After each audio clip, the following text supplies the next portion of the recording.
Red and blue strobe lights bounce off the frozen windows, mixing with the lingering scent of roast turkey on my blouse. My cheek still burns from her diamond ring, and my wrist throbs where father squeezed it, all because I refused to buy a luxury car for his son. The paramedic asks who did this to me. I stare at the ceiling, realizing that while the family I knew died at that dinner table, I was just waking up. My name is Vivian Hartley, and as the heavy metal doors of the ambulance slammed shut, sealing me inside a box of sterile white light, I realized that the silence I had maintained for 25 years was finally broken. The vehicle lurched forward, and I felt the vibration travel up through the thin mattress of the stretcher, rattling the bones in my left wrist that were already screaming in agony. Outside the small rectangular window, the world was a chaotic, strobing blur of red and blue. The lights bounced off the manicured snowbanks and the pristine brick facades of the mansions lining our street in the wealthy southern suburbs of Denver. It was ironic, really. I had spent my entire life trying to be invisible within those walls, trying to be the ghost that did not disturb the furniture, and now I was the loudest thing in the neighborhood. My body felt disconnected from my mind, a sensation distinct to those who have just experienced sudden, violent trauma. The physical reality was overwhelming. The cloying, rich scent of roast turkey and sage stuffing still clung to the fibers of my silk blouse, now mixed with the metallic tang of blood and the sharp, chemical smell of antiseptic wipes. There was a stain on my chest, a dark purple splotch where a glass of Cabernet had been thrown, or perhaps spilled, in the scuffle. It looked like a gunshot wound in the flickering light. My right cheek burned with a specific, stinging heat that pulsed in time with my heartbeat. It was not a dull ache. It was a sharp, surface-level fire that told me the skin was broken, likely cut by the facets of a diamond. But it was my wrist that terrified me. It was throbbing with a deep, nauseating rhythm, swelling against the constraint of the splint the paramedics had just applied. A face appeared above me, blocking out the harsh ceiling lights. It was the paramedic, a young man with tired eyes and a name tag that I could not focus on. He was checking my pupil response with a penlight, his movements gentle, a stark contrast to the hands that had been on me 10 minutes ago. "Can you tell me your name again, ma'am?" he asked, his voice calm, practiced. And then, the question that mattered: who did this to you?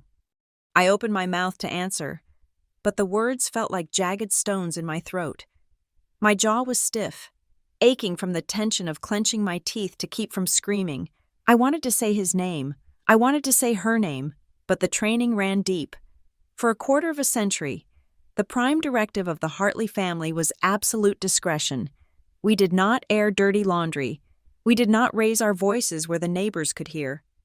We certainly did not bleed in front of strangers. The paramedic waited, his pen hovering over a clipboard. I closed my eyes, and instantly, the ambulance vanished. I was back in the dining room. The memory was not hazy. It was high definition, sharp enough to cut. I saw the dining table, set for 12. The centerpiece was a masterpiece of winter flora, holly and silver-sprayed pine cones that Olivia had spent $300 on just this morning, the crystal wine glasses, Waterford, catching the light of the chandelier. Then, the sound, the terrible, shattering crunch of fine glass hitting the hardwood floor. I saw the white linen tablecloth, imported from Italy, absorbing the splash of red wine.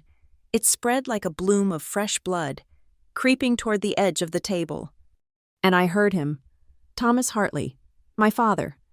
Don not embarrassed this family. He had roared. It was not a human sound. It was a guttural command from a man who believed he owned the very air we breathed. Don not you dare embarrass us on Christmas Eve. I could feel his grip again. It was a phantom sensation on my arm, tighter than the blood pressure cuff. He had grabbed my forearm, his fingers digging into the soft flesh, twisting, pulling me away from the head of the table where I had dared to stand up for myself. I remembered looking down at his hand. His knuckles were white. He was the CFO of Evercrest Advisory, a man who shook hands with senators, and he was crushing my radius bone because I had said no. Then the camera of my mind panned to the right. Olivia. My stepmother stood by the sideboard, the perfect hostess in a dress the color of a fresh arterial wound. She was 51 but looked 35, thanks to excellent surgeons and a life devoid of manual labor. She was smiling, or grimacing. It was hard to tell. Her teeth were bared. In the memory, her hand was already descending. It was a blur of motion. The impact echoed in my skull. I remembered the flash of light, her diamond ring, the 3-carat solitaire that replaced my mother, catching the light just before it tore across my cheekbone. She did not look horrified. She looked annoyed. She looked like a woman whose dinner party was being ruined by a rude servant. And in the background, out of focus but ever present, was Cameron. My half-brother sat lounged in his chair, his posture a study in arrogance. He was 22 years old, wearing a cashmere sweater that cost more than my first car. He had a fork in one hand, idly pushing a piece of glazed carrot around his plate. As I fell, stumbling back from Olivia's slap and tripping over the discarded wrapping paper, I caught his eye. He did not get up. He did not look away. He smirked. It was a small, tight lifting of the corner of his mouth, a look of pure, unadulterated satisfaction. He took a sip of his wine as I hit the floor next to the 12-foot Christmas tree. "Ma'am?" The voice of the paramedic snapped me back to the cold metal box. The ambulance hit a pothole, and a fresh wave of pain washed over me, clarifying my thoughts. I swallowed, tasting copper. I forced my eyes open and locked them onto the paramedic. I needed to say it. If I did not say it now, I never would. I would go back. I would apologize for ruining dinner. I would pay for the dry cleaning. I would die in that house, slowly, over the next 40 years. "It was not an accident," I whispered. My voice sounded wrecked, raspy and foreign. The paramedic leaned in closer. "Say that again?" "They did it," I said, forcing the air from my lungs. "My father, my stepmother." I took a shallow breath, the broken rib I suspected I had, making it difficult to inhale fully. I needed him to understand. I needed it on the record. But as I formulated the sentence, I realized how insane it was going to sound, how petty, how utterly suburban and grotesque. "They did it for a car," I choked out. The paramedic paused, his eyebrows pulling together in confusion. He looked at my battered face, the bruising beginning to bloom along my jawline, the way I cradled my wrist. He clearly expected me to say it was about drugs, or an affair, or a drunken rage. "A car?" he asked, his pen freezing on the paper. "A BMW," I clarified, a hysterical laugh bubbling up in my chest and turning into a cough. He hurt me because I would not buy his son a BMW. It sounded like a lie. It sounded like the ramblings of a woman in shock. But it was the absolute, unvarnished truth. That violence, that explosion of rage that had destroyed the night, was entirely transactional. I was an ATM that had malfunctioned, and they had kicked the machine to try and get the cash to dispense. The ambulance began to slow down, presumably approaching a turn onto the main highway. The siren changed pitch, a long, mournful wail that echoed against the canyon of the suburban streets. Through the rear windows, past the silhouette of the paramedic, I could see the neighborhood receding. I watched the lights of the houses shrink. Every single one of them was draped in thousands of twinkling LEDs, warm white and festive multicolor. They looked like gingerbread houses, perfect and sweet and inviting. Somewhere back there, 3 blocks away, was the Hartley residence. It was the biggest house on the block. The wreath on the door was custom-made. The reindeer on the lawn were imported wire-frame sculptures. Inside, the fire was crackling, and the music was probably still playing. Bing Crosby dreaming of a white Christmas, while the maid silently scrubbed my blood out of the floorboards before it could set. They were probably already spinning the story. Vivian had a breakdown. Vivian drank too much. Vivian fell. Poor Vivian. She has always been unstable. Cameron was likely texting his friends, annoyed that the ambulance lights had drawn attention, worried that the neighbors might talk, but confident that Daddy would fix it. Daddy always fixed it. I looked at the paramedic, who was now radioing the hospital with my vitals. He spoke of blood pressure and heart rates, lacerations and contusions. He was cataloging the damage to the vessel, to the body of Vivian Hartley. But he could not see the other thing. He could not check the vitals of the girl who had walked into that dining room an hour ago. That girl was dead. The obedient daughter, the peacemaker, the checkbook, the doormat. She had died the moment her face hit the floorboards, and she looked up to see her family simply watching. I stared out at the retreating lights of the place I had called home for my entire life. The physical pain was blinding, but beneath it, there was something else, a cold, hard kernel of clarity. It felt like ice water in my veins.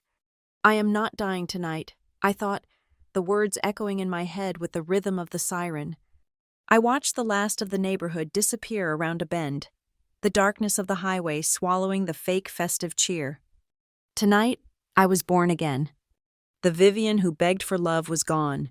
The Vivian who survived was here, and she was angry. I closed my eyes and let the darkness take me, not in defeat, but in preparation. They had wanted a silent night.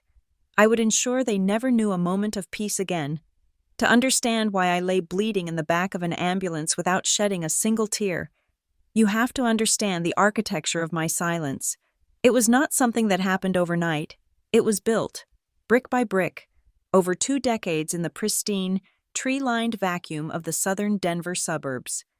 Growing up on Cherry Creek Drive meant learning that appearance was the only currency that held any real value. Our neighborhood was a collection of miniature castles, each one guarded by a manicured lawn that looked more like a green carpet than actual grass. In the winter, the driveways were heated so that the snow never had a chance to settle, melting instantly into slick, black asphalt that matched the tires of the Range Rovers and Mercedes-Benzes parked in front of the 3-car garages. It was a world of aggressive perfection. Every wreath was perfectly circular, every string of lights was perfectly straight, and every family was, at least on the surface, perfectly happy. My father, Thomas Hartley, was the architect of our particular fortress. He was the chief financial officer of Evercrest Advisory, a consultancy firm that specialized in restructuring failing corporations. He brought that same energy home with him every single evening. To Thomas, a family was not a unit of love or biological connection. It was an organization. It had a brand. It had quarterly goals. And like any organization, it had assets and liabilities. My biological mother died when I was 4 years old, leaving a vacancy in the organizational chart that my father found inefficient. I have no real memories of her, only the static impression of warmth, like a radiator that has just been turned off. When I was 6, Thomas married, Olivia. Olivia was beautiful in the way a diamond is beautiful, hard, cold, and capable of cutting you if you handled it wrong. She was 10 years younger than my father, with blonde hair that never moved in the wind and a smile that she could turn on and off like a light switch. She did not hate me. Hate would have required passion, and Olivia did not waste energy on passion. She simply assessed the situation and realized that I was a remnant of a previous administration. I was necessary to maintain the image of a blended, benevolent family, but I was not the product she was interested in launching. That product arrived 2 years later. His name was Cameron. From the moment Cameron was born, the atmosphere in the house shifted. It was subtle at first, like a change in air pressure before a storm. The nursery was painted a soft, expensive blue. The toys were imported from Germany.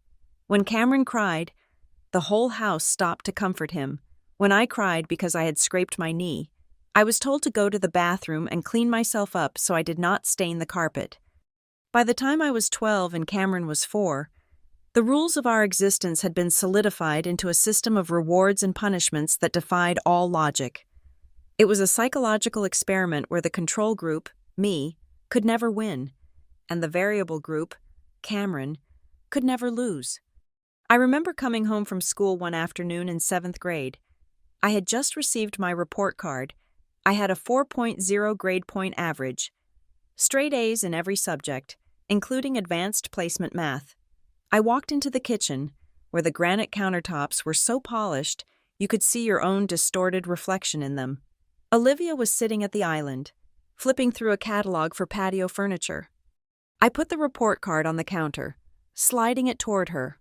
"Look," I said, a small, foolish spark of pride in my chest.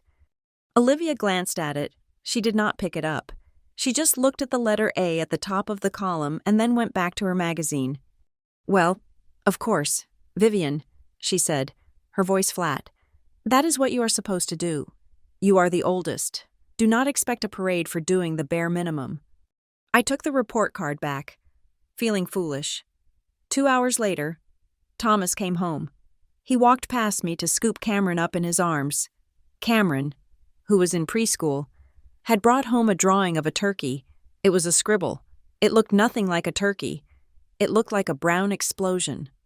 Thomas looked at it like it was a blueprint for a cathedral.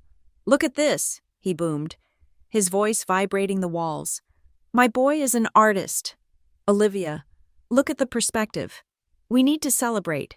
Who wants pizza?" We went to a gourmet pizza place that night. Cameron got extra pepperoni. I sat there eating my slice, listening to them discuss which private kindergarten would be best suited for Cameron's genius, while my straight A report card sat crumpled in the bottom of my backpack, unseen and uncelebrated. That was the dynamic. If I was perfect, I was ignored. If I was anything less than perfect, I was a failure. If Cameron was mediocre, he was a prodigy. If he failed, it was the teacher's fault. As I entered my teenage years, the neglect morphed into something more functional. I became the staff. Olivia realized that maintaining the image of the perfect socialite wife took a lot of time. She needed to go to Pilates, to the spa, to charity luncheons where she drank champagne and talked about saving whales while wearing leather shoes. Someone had to run the house. It started with small things. Can you just watch Cameron for an hour? Can you just start the water for the pasta? Can you just fold this load of laundry? By the time I was 14, the requests had vanished, replaced by expectations. I was cooking dinner 5 nights a week. I was the one making sure Cameron did his homework, even though he usually just threw pencils at me and called me his servant. I was the one who ironed Thomas's shirts because the dry cleaner had missed a spot, and he liked how I did it better. But the peak of my invisible servitude was always Christmas. Christmas in the Hartley house was a military operation disguised as a holiday. The reputation of the family hinged on the annual Christmas Eve dinner. We hosted 20 to 30 people, partners from Evercrest, neighbors from the country club, people Thomas wanted to impress.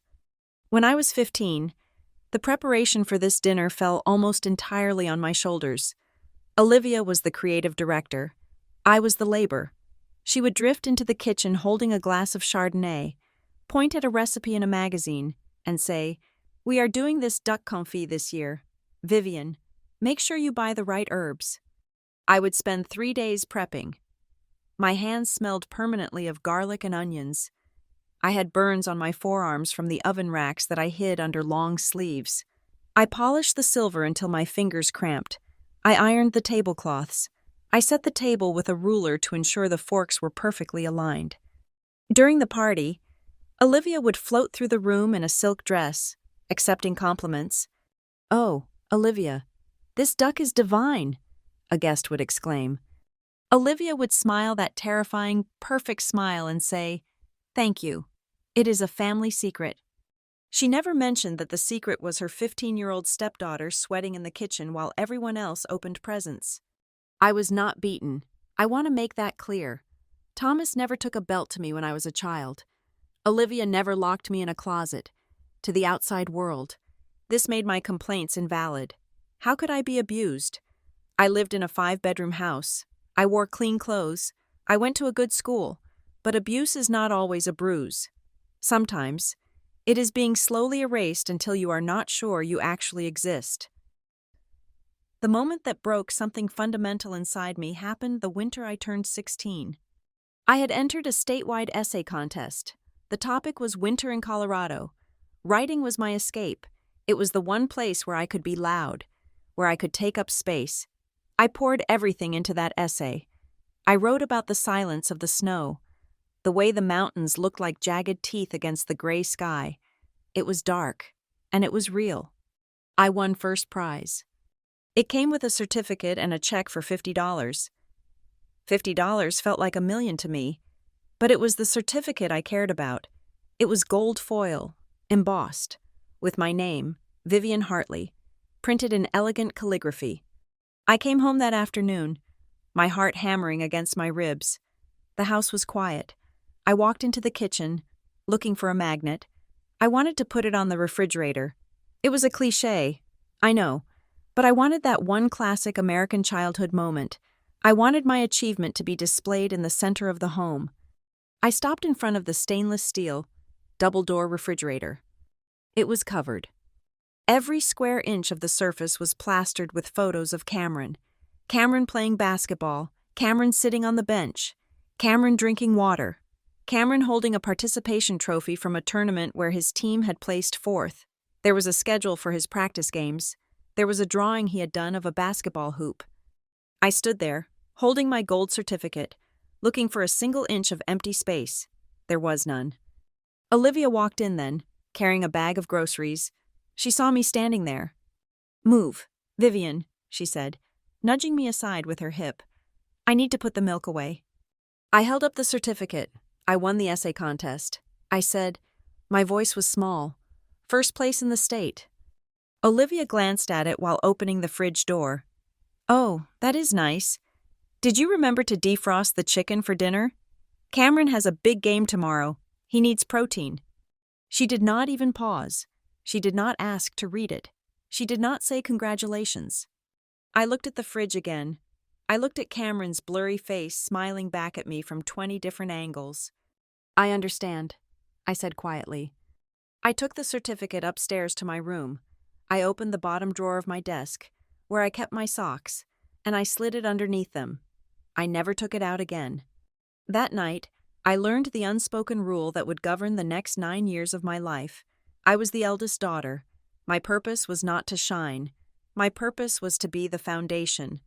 I was the concrete slab under the house, essential, weight-bearing, and completely buried in the dirt. My job was to absorb the pressure so that Cameron could soar. My job was to remain silent so that Thomas could have his peace. The adults called it maturity. "Vivian is so grown up," they would tell my father at parties. "She is such an old soul." They did not see that my soul was not old.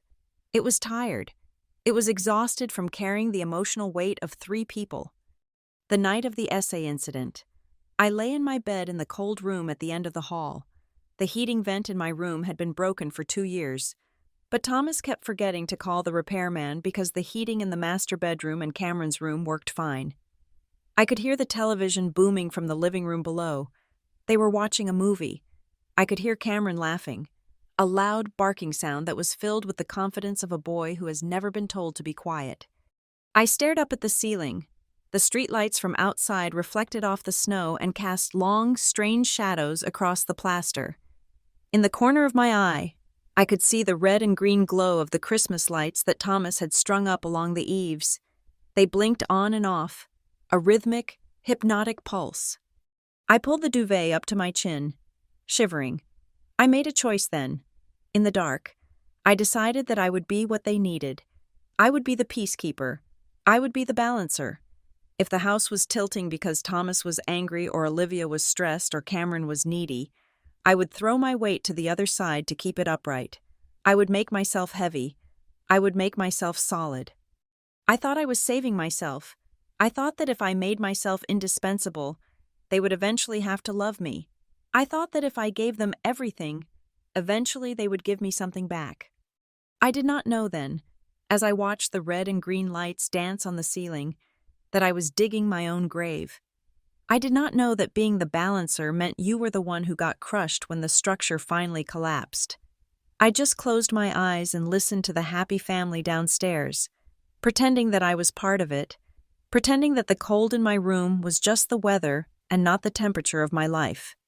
By the time I turned 17, the dynamic in the Hartley household shifted from simple emotional erasure to active resource extraction. If my childhood was about learning to be invisible, my adolescence was about learning that even ghosts could be taxed. I had become something far more useful than a daughter. I had become an unauthorized, interest-free line of credit. It began when I started working. I held down 2 jobs during my junior and senior years of high school. In the afternoons, I worked at the public library, shelving books and managing the return cart. I loved the library. It smelled of old paper and dust, a scent that felt like safety to me. It was quiet. Nobody yelled in a library. Nobody demanded perfection. You just put the Dewey Decimal numbers in order, and the world made sense. On weekends, I worked at a coffee shop in the mall called The Daily Grind. It was the opposite of the library, loud, chaotic, and smelling of burnt milk and sugary syrup. I spent 8 hours a day on my feet, dealing with customers who screamed if their phone was not micro enough, but I did not mind. For every hour I stood there, I earned $9.50, plus tips. The first time I held a paycheck in my hand, I felt a sensation I can only describe as vertigo. It was a physical piece of paper that represented freedom. I did the math in my head. If I saved 70% of everything I made, by the time I graduated, I would have enough for a deposit on an apartment and a used car. I could leave. The money was not just currency. It was an exit strategy. But Thomas and Olivia had a different kind of math. It started subtly. It always does. One evening, I came home from a shift at the coffee shop, smelling of espresso beans. Thomas was sitting at the kitchen table, a spread of bills in front of him. He looked stressed, rubbing his temples. Olivia was pacing, wringing her hands. "Vivian, honey," Olivia said. Her voice was syrupy sweet, the tone she usually reserved for the neighbors. "We are in a bit of a bind. The transaction for your father's bonus has been delayed by the bank. Just a silly administrative error. But it means we are a little short on the liquidity for the week." She paused, waiting for me to volunteer. I did not. I just stood there, clutching my purse. "We need to pay the landscapers tomorrow," Thomas said, not looking up from the papers. "They do not take credit cards. How much cash do you have from your tips this week?" I hesitated. "I have about $200. I said, "But I was going to deposit it tomorrow. I am saving for—" Thomas cut me off with a sharp laugh. "Saving? Vivian, we are talking about keeping the property values up. We are talking about the family reputation. You live in this house. You eat our food. You use our electricity. Do you think that is free?" Olivia walked over and put a hand on my shoulder. It felt heavy. "We are a team. Vivian, families help each other. We will pay you back as soon as the bonus clears. Next week, I promise." I gave them the money. I handed over $200 in crumpled 1s and 5s that I had earned serving lattes to rude teenagers. They did not pay me back the next week. When I asked about it, Thomas looked at me with genuine confusion, as if I were speaking a foreign language. "Pay you back?" he asked, laughing as he poured himself a scotch. "Vivian, do you know how much the water bill was this month? Do you know how much your braces cost us 3 years ago?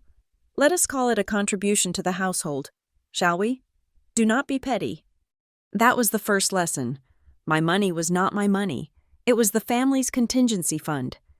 Over the next year, the pattern became a suffocating rhythm.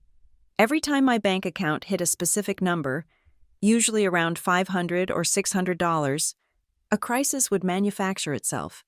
One month, it was Cameron's basketball fees. He had made the varsity reserve team, and he needed the elite uniform package, which included 3 different jerseys and a warm-up suit. "We are just a little tight this month with the mortgage adjustment," Olivia told me, holding out her hand for my debit card. "You would not want your brother to be the only one wearing generic shorts, would you? He would be humiliated. It is your responsibility as the big sister to look out for him." Another month. It was the plumbing in the guest bathroom. Then it was the upgrade for the Christmas lights, because Thomas wanted to switch everything to smart LEDs that could be controlled by an app. I tried to say no. I tried to hide the money. I opened a savings account that I did not tell them about, opting for paperless statements so no mail would come to the house. I managed to squirrel away nearly $800. I felt like a genius. I felt like a spy in my own life. But I underestimated their surveillance. 2 weeks before Christmas during my senior year, my car broke down.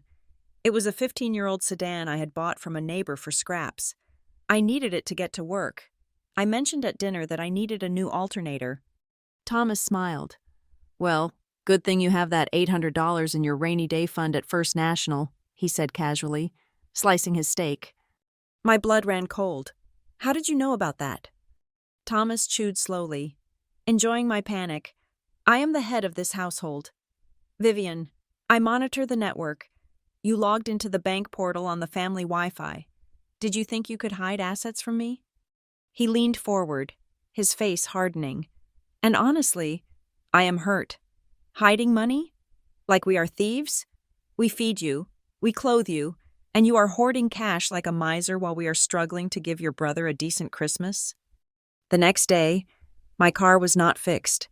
Instead, the $800 was gone.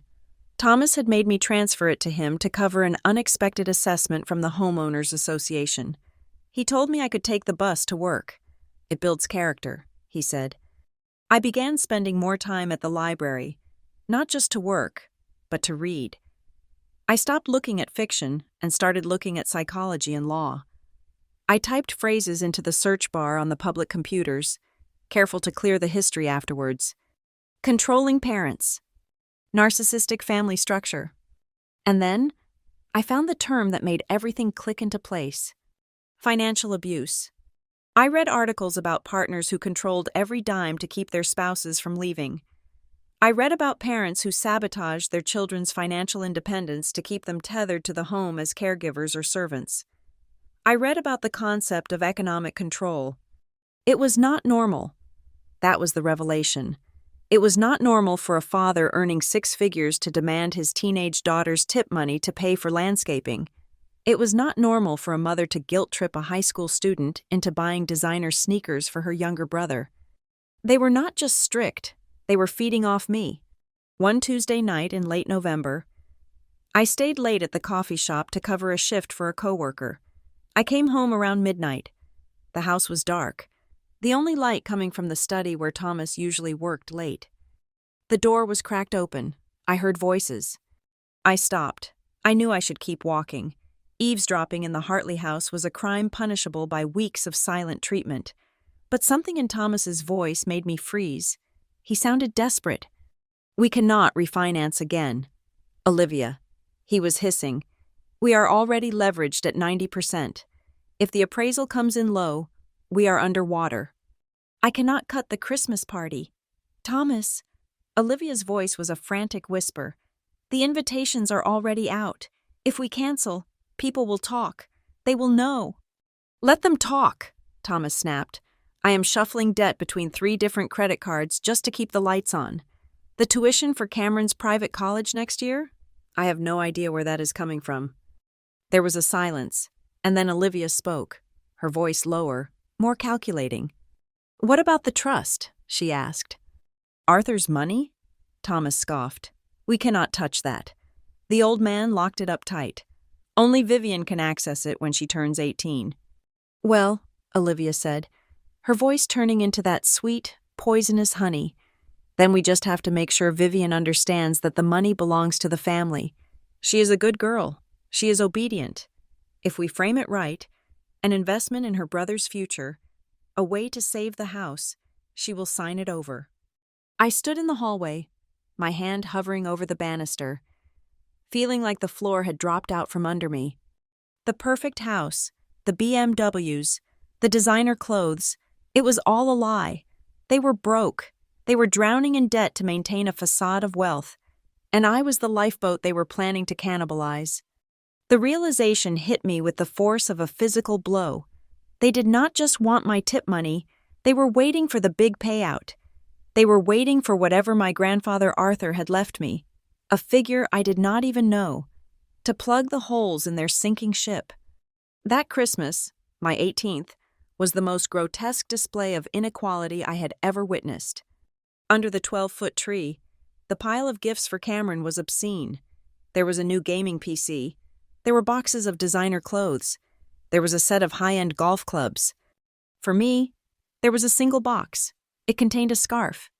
When I opened it, forcing a smile. Olivia clapped her hands.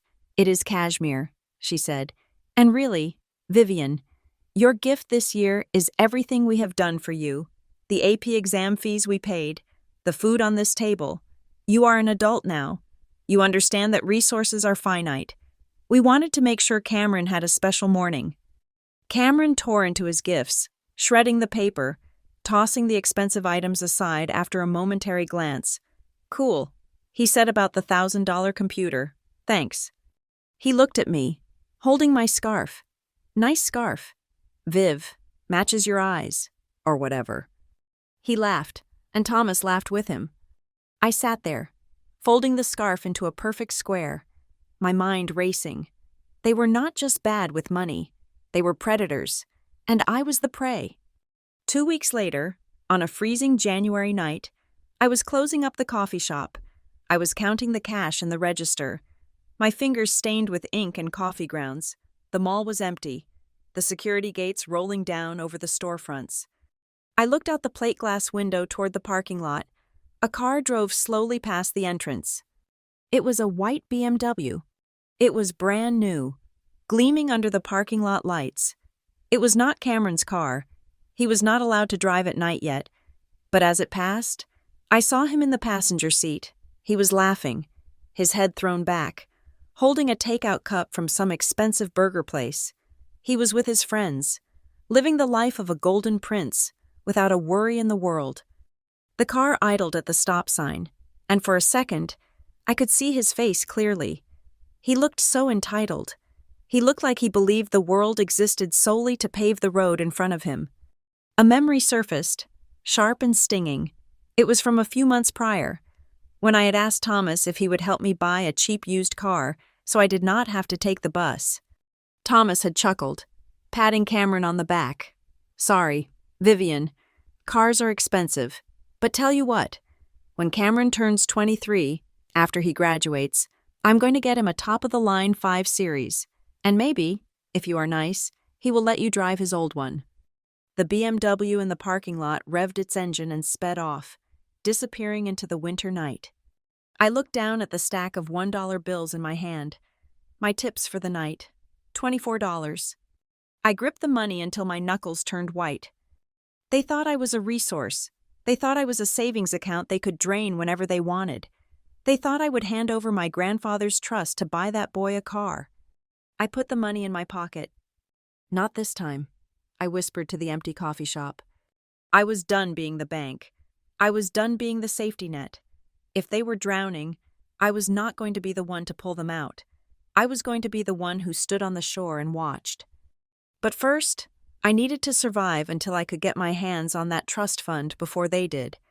I finished counting the drawer, turned off the lights, and walked out into the cold, dark parking lot, plotting a war that only I knew had begun. Grandpa Arthur was the only person in my life who ever looked at me and saw a person, not a function. He was my mother's father, a quiet man with calloused hands, and a smell that always reminded me of cedar wood and pipe tobacco. He lived down in Colorado Springs in a small, weathered bungalow that Thomas called a shack and Olivia called quaint, but which I called heaven, when I was a child, before he passed away during my freshman year of high school. Holidays were bearable only because of him. While the adults sat around discussing stock portfolios and country club fees, Arthur would come into the kitchen where I was frantically polishing silver or peeling potatoes. He would not say a word. He would just pick up a towel and start drying the dishes I had washed.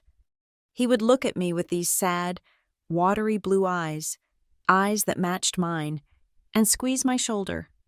"You are a good soldier, Vivian," he would whisper, "but do not forget, even soldiers get to go home eventually." I did not understand what he meant back then. I thought he was just being kind. I did not realize he was watching. I did not realize he was taking notes on every sigh, every flinch, every time Thomas spoke over me or Olivia took credit for my work. I thought I was invisible to everyone, but Arthur saw. He died 3 years ago. His funeral was the only time I saw Thomas look genuinely annoyed rather than grieving. Apparently, Arthur had left his small estate in a complicated trust that took years to probate. tying up assets that Thomas had been hoping to liquidate immediately. We stopped talking about him. He became just another picture frame on the mantel, pushed behind Cameron's trophies. Then came the first Tuesday of December. The winter had hit Denver hard that year. The sky was a perpetual, bruised purple, and the wind whipped down from the Rockies with a bite that went straight to the bone. I had just come home from the library, shivering in my thin coat because I was saving my tip money and refused to ask Thomas for a new one. The mail was on the hall table. Usually, it was bills, catalogs for Olivia, or recruitment letters for Cameron from colleges he had no intention of attending. But this time, sitting on top of the pile like a white flag of surrender, was a thick, cream-colored envelope. It had a return address from a law firm in Colorado Springs, Holloway and Associates.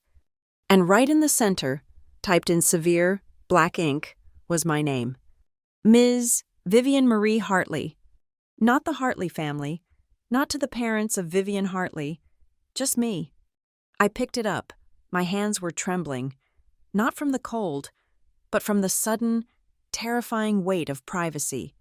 In a house where my door was never allowed to be locked and my bank statements were inspected like contraband, receiving something personal felt illegal. I took the letter upstairs, hiding it under my sweater as I passed the living room where Cameron was playing video games at a volume that shook the floorboards. I locked myself in the bathroom, the only room with a lock that worked, and tore it open. It was a notification of a trust distribution. The legalese was dense, but the numbers jumped out at me. My grandfather, Arthur, had liquidated his property and investments before he died. He had placed the proceeds into a trust fund that was set to mature upon my 18th birthday, which had passed 2 months ago. The total amount was $85,000. I sat down on the edge of the bathtub, the paper shaking in my hands. $85,000. To Thomas, that was a bad quarter at the firm. To Olivia, that was a kitchen renovation. But to me, it was a life. It was 4 years of tuition at a state university. It was rent for a studio apartment. It was food. It was gas. It was the ability to walk out the front door and never, ever look back. The letter was specific. This bequest is for the sole benefit of Vivian Marie Hartley. I stared at my name. I touched the ink. For the first time in 18 years, I felt solid. I was not Cameron's sister. I was not Thomas's daughter. I was Vivian. Someone had remembered me. Someone had wanted me to be safe. I wanted to cry. I wanted to scream. I wanted to run out to my car and drive to Colorado Springs and kiss the door of that law firm. But I did neither.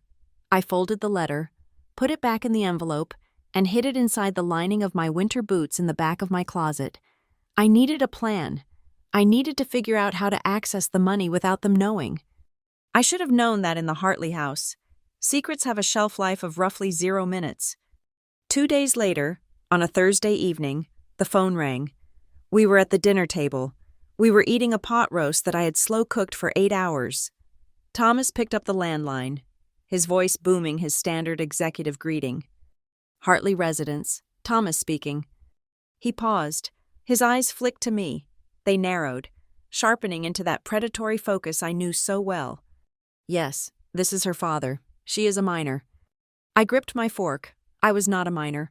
I was 18. Another pause. Thomas listened, his face going through a complex series of micro-expressions. Surprise, calculation, greed, and finally, a terrifying, smug satisfaction. I see, he said, his voice dropping an octave, becoming smooth and oily. Yes, we were aware Arthur intended to leave something. We just did not know the probate had concluded. Yes, of course, we will handle the paperwork. We are a very close family. We make these decisions together. He hung up the phone. The silence in the dining room was heavy, thick with the smell of gravy and impending doom. Thomas looked at Olivia, then he looked at me. He smiled. It was not a nice smile. It was the smile of a man who found a $20 bill on the sidewalk.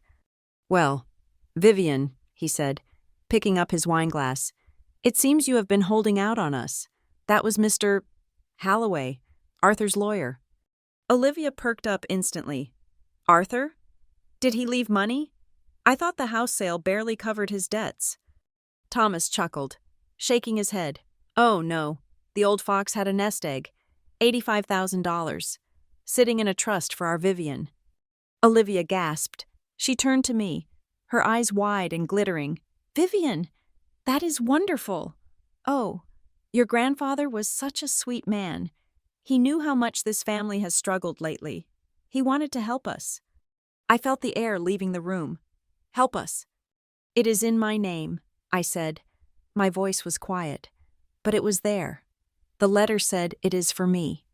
Olivia laughed, a tinkling, dismissive sound. Oh, honey, do not be silly. You are part of this family. What is yours is ours. That is how love works. Besides, what would a teenager do with that kind of money? You would just waste it on clothes or silly trips? Thomas cut in, leaning forward, his elbows on the table. He clasped his hands together. Let us be practical, he said. This is a godsend, literally. I have been racking my brains trying to figure out how to make this Christmas special, especially with the bonus being delayed again. And now, Arthur has provided the solution. He looked at Cameron, who was busy piling mashed potatoes onto his fork, barely listening. Cameron, my boy, Thomas said, you know that white BMW 3 Series we saw at the dealership? The one with the sport package? Cameron looked up, his eyes lighting up for the first time. The M Sport?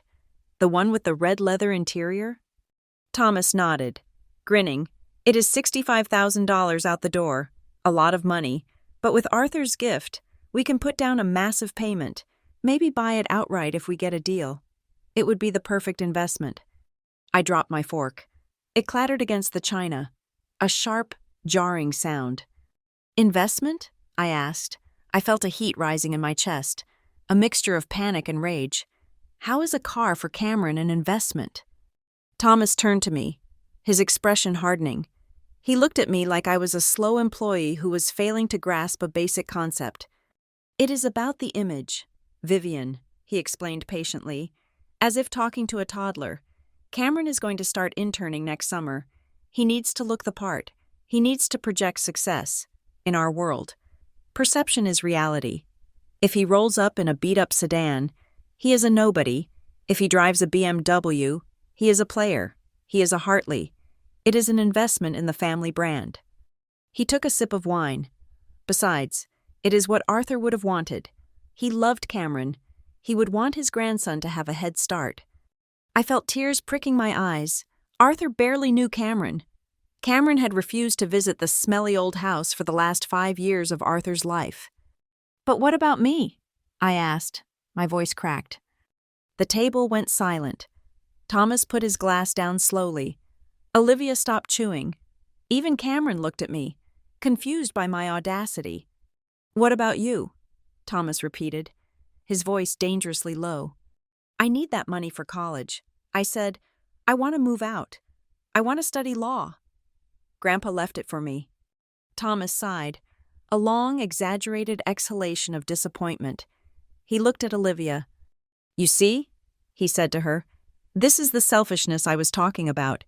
We raise her, we feed her, and the moment she gets a dime, she wants to abandon ship. He turned back to me, his eyes cold and dead. Vivian, look at me. You are a girl. He said it as if it were a medical diagnosis, a terminal one. You are pretty enough. You are domestic.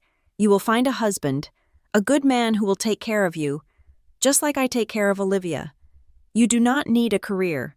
You do not need a law degree. That is a waste of capital. He gestured toward Cameron. But Cameron? He is the man. He carries the name. He has to build an empire. Investing in him is investing in the future of this family. When he makes it big, he will take care of you. That is how it works. That is the natural order. Olivia reached over and patted my hand.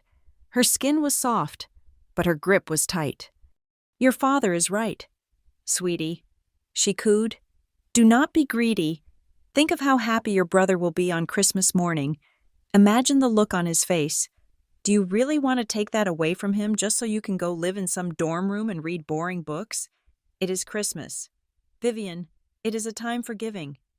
I looked at them. I looked at the three of them, sitting there, carving up my future to feed their vanity. I realized then that they did not just see me as a servant, they saw me as fuel. They were willing to burn my entire life just to keep their hands warm for a few more minutes. I did not argue. I knew better.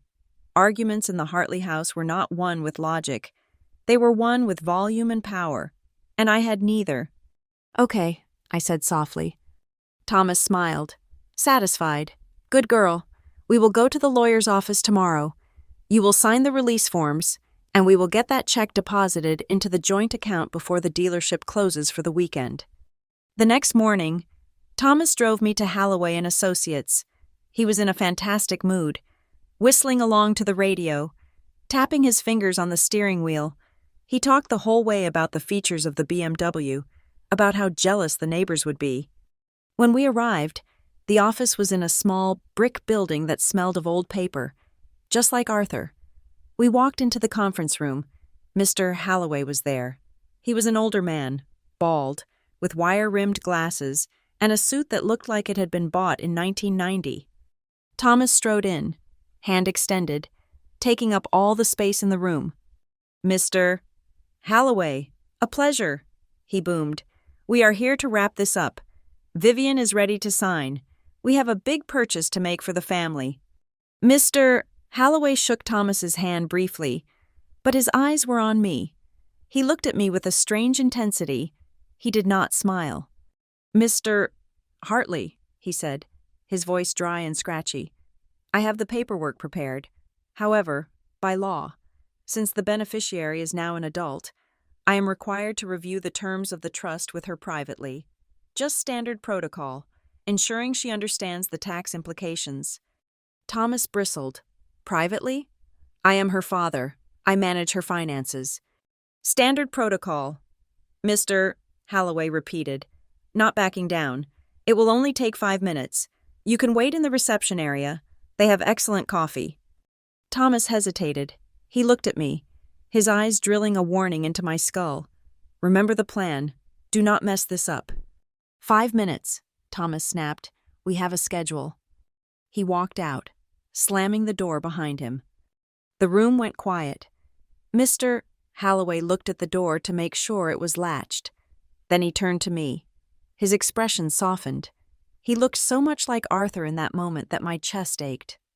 "Vivian," he said gently, "please, sit down." I sat. I felt small. I felt defeated. He opened the file folder in front of him. "Your father seems very eager," Mr. Halloway observed. I stared at the mahogany table.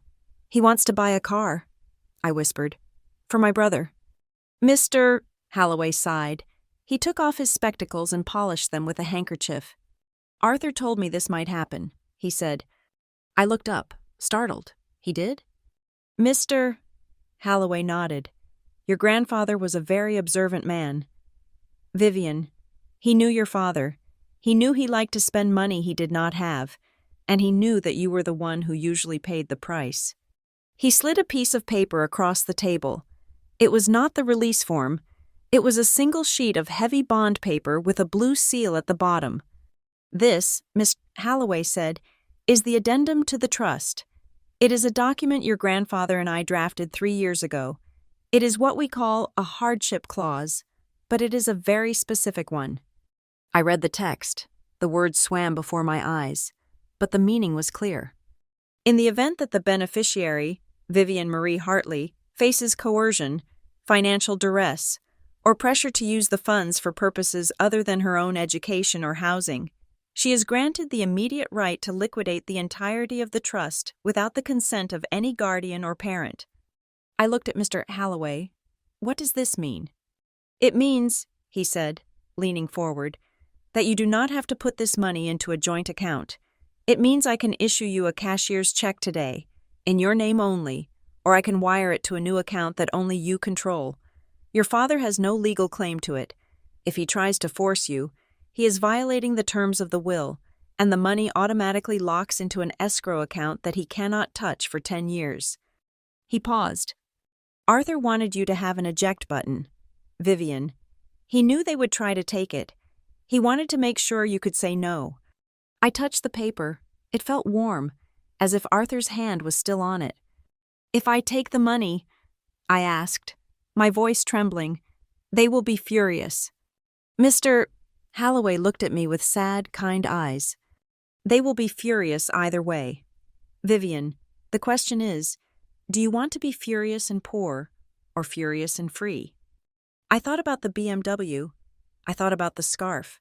I thought about the way Thomas looked at me, like I was livestock to be traded. I thought about the investment in Cameron. I looked at the door where my father was pacing, checking his watch, mentally driving a car he was stealing from me.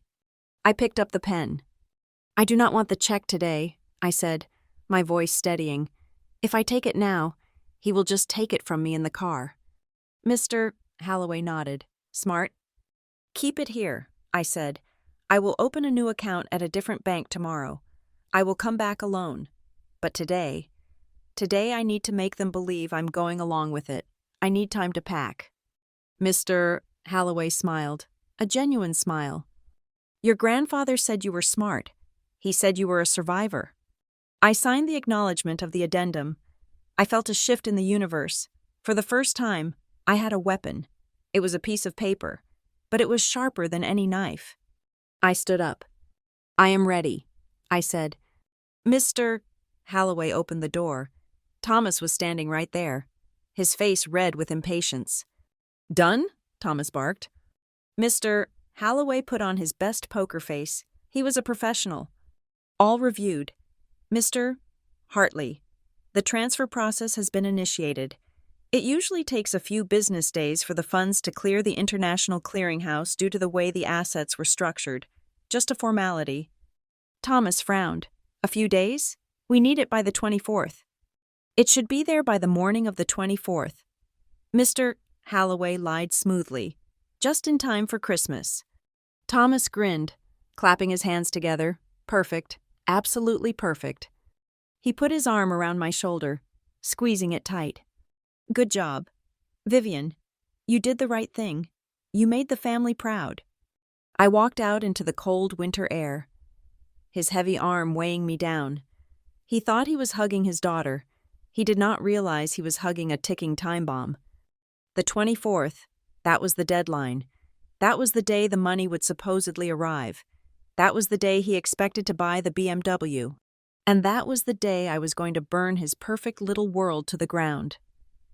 Living in the Hartley house during those final 2 weeks was like living inside a glass jar with a cracked bottom. To the outside observer, nothing had changed. The water was still clear. The surface was still, but I knew the pressure was building, and I knew exactly when the glass was going to shatter. I moved through the days with the precision of a ghost. Before the meeting with Mr. Holloway, my silence had been a product of fear. Now, it was a tactical choice. I became a student of my own captivity. I watched Thomas and Olivia not as parents, but as subjects in a study of desperation. I memorized the way Thomas's hand shook when he poured his third scotch of the evening. I cataloged the way Olivia's voice pitched up an octave when the phone rang. Terrified it was a creditor she had not managed to charm. I was no longer the daughter who cleaned up the mess.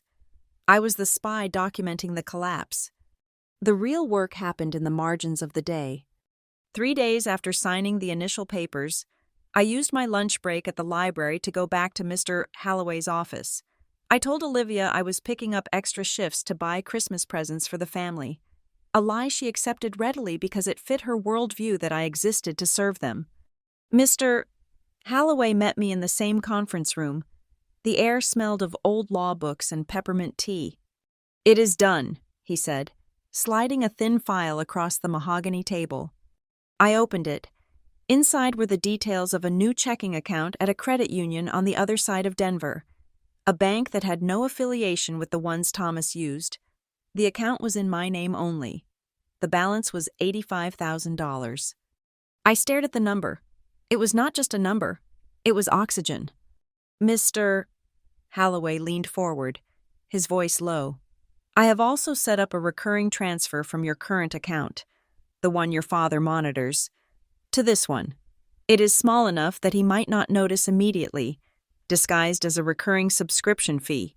But I advise you to move the bulk of your personal savings, your tip money, manually and in cash. Do not leave a digital trail he can follow on the family network." I nodded. I felt a strange, cold thrill running through my veins. It was the thrill of treason. I withdrew everything I had squirreled away in my secret sock drawer, about $900 in ones, fives, and tens, and deposited it into the new account that afternoon. The teller looked at the pile of crumpled bills and then at my face, but she did not ask questions. When she handed me the receipt, I folded it into a tiny square and put it inside my bra. It was the only place I knew Olivia would never look. The next step was logistics. I needed a place to go. I could not just walk out the door. I needed a landing zone. I spent my evenings in the library, not shelving books, but scouring rental listings on the public computers.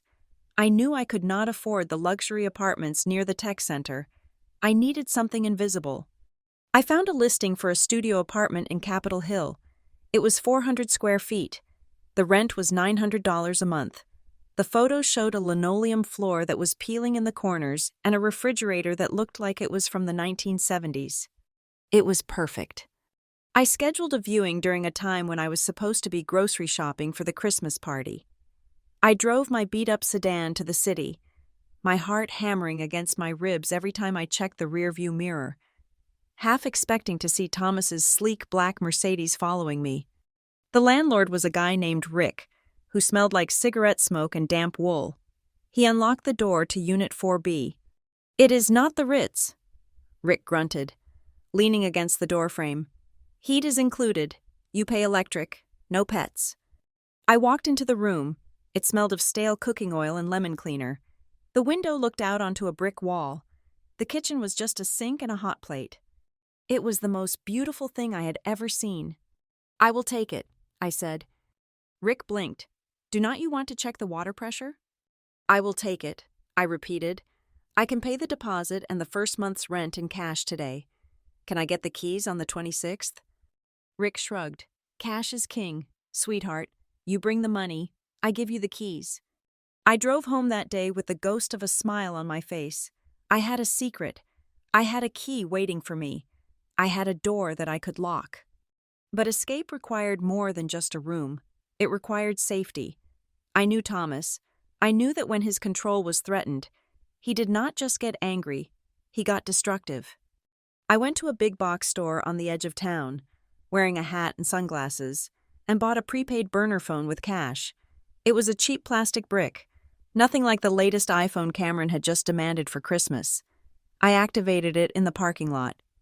My hands were shaking as I dialed the number for the National Domestic Violence Hotline. I had carried their pamphlet in my bag for months, folded inside a textbook. A woman answered. Her voice was calm, safe. "I just need to know," I whispered, watching the parking lot for any familiar cars. If I leave and they try to find me, can they force me back? I am 18, but my father, he knows people." The woman on the other end listened. She did not judge. She did not ask why I had waited. "You are an adult, Vivian," she said firmly. "Unless he has a court order declaring you incompetent, he cannot force you to return. If you are in danger, we can help you with a protective order. But the most important thing is to have a plan. Do not tell them you are leaving until you are already gone." I hung up and hid the phone under the spare tire in the trunk of my car. It was my lifeline. It was my panic button. Back at the house, I played my role to perfection. I was the dutiful daughter. I was the exhausted sister. I was the invisible servant. I spent hours in the kitchen, prepping for the Christmas Eve dinner. I chopped 10 pounds of onions. I peeled 5 pounds of potatoes. I polished the silver until my fingers were raw. Olivia would breeze into the kitchen, holding swatches of fabric for the new curtains she planned to buy with the money she thought was coming. "Oh, Vivian, make sure you get the water spots off the wine glasses," she would say, not even looking at me. "And did you pick up the poinsettias for the entryway? The red ones, not the pink ones. Pink looks cheap." "Yes, Olivia," I would say, "I got the red ones." "You are such a help." she would sigh, checking her reflection in the microwave door. I do not know what I would do without you. Probably hire a maid who actually knows how to dust properly. She laughed at her own joke. I laughed too. It was a hollow, dead sound, but it was enough to satisfy her. I drove Cameron to his friends' houses. I listened to him brag about the ski trip he was planning for January, about the fraternity parties he was going to host once he got his BMW. You are lucky, Viv, he said one afternoon, reclining the passenger seat of my car while I drove him to the mall. You do not have the pressure I do. You just have to, exist. I have to carry the family legacy. It is stressful. That is why Dad says I need the car. It is a stress reliever. I gripped the steering wheel. I am sure it is very hard for you. Cameron, I said, I was not just surviving. I was gathering intelligence, and 3 days before Christmas, I found the smoking gun. I was cleaning Thomas's home office. He strictly forbade anyone from entering, but he had spilled coffee on the rug and ordered me to scrub it out before it set. While I was on my hands and knees, scrubbing the carpet, I saw a stack of papers that had fallen behind the heavy oak filing cabinet. Thomas was usually meticulous, but the stress of the last few weeks had made him sloppy. I reached back and pulled the papers out. They were documents from a lender I did not recognize, a predatory lender, the kind that advertised on billboards at 2 a.m. I scanned the pages, and my stomach dropped. It was a second mortgage application, but worse, there was a notice of default on the primary mortgage attached to it. The house, this sprawling, perfect mansion with its heated driveway and custom wreaths, was 3 months away from foreclosure. I sat back on my heels, the smell of carpet cleaner stinging my nose. They were not just broke, they were ruined. I read further. Thomas had leveraged everything. The equity in the house was gone. The credit cards were maxed out. He had even borrowed against his own 401k. And then I saw the note scribbled in the margin of the refinancing application in Thomas's handwriting. Projected capital injection, $85,000. Trust distribution expected 12/24. I stopped breathing. They did not just want the money for a BMW. The BMW was the lie they told themselves to maintain the facade. They needed my $85,000 to pay the arrears on the mortgage. They needed it to stop the bank from taking the house. The car for Cameron? It was likely going to be leased, or maybe Thomas was delusional enough to think he could buy the car and save the house with the same pot of money, simply by moving debt around like shells in a game. But the reality was stark. My grandfather's money was the only thing standing between the Hartley family and eviction. If I took the money, I was not just disappointing them, I was pulling the plug on their entire existence. I put the papers back exactly where I found them, behind the cabinet. I finished scrubbing the coffee stain. I stood up, and I looked at the room, the mahogany desk, the leather chair, the awards on the wall. It was all fake. It was a stage set built on debt and delusion, and they expected me to pay the rent for the theater. A cold resolve settled over me. If I stayed, they would drain me dry. They would take the $85,000, and in 6 months, when that was gone, they would come for my salary. They would come for my credit score. They would use me until I was as empty as their bank accounts. I walked out of the office and closed the door. That evening, the house was quiet. Thomas was still at work, probably trying to hold off the creditors for 2 more days. Cameron was out with friends. Olivia was in her room, trying on outfits for the party. I stood in the center of the living room.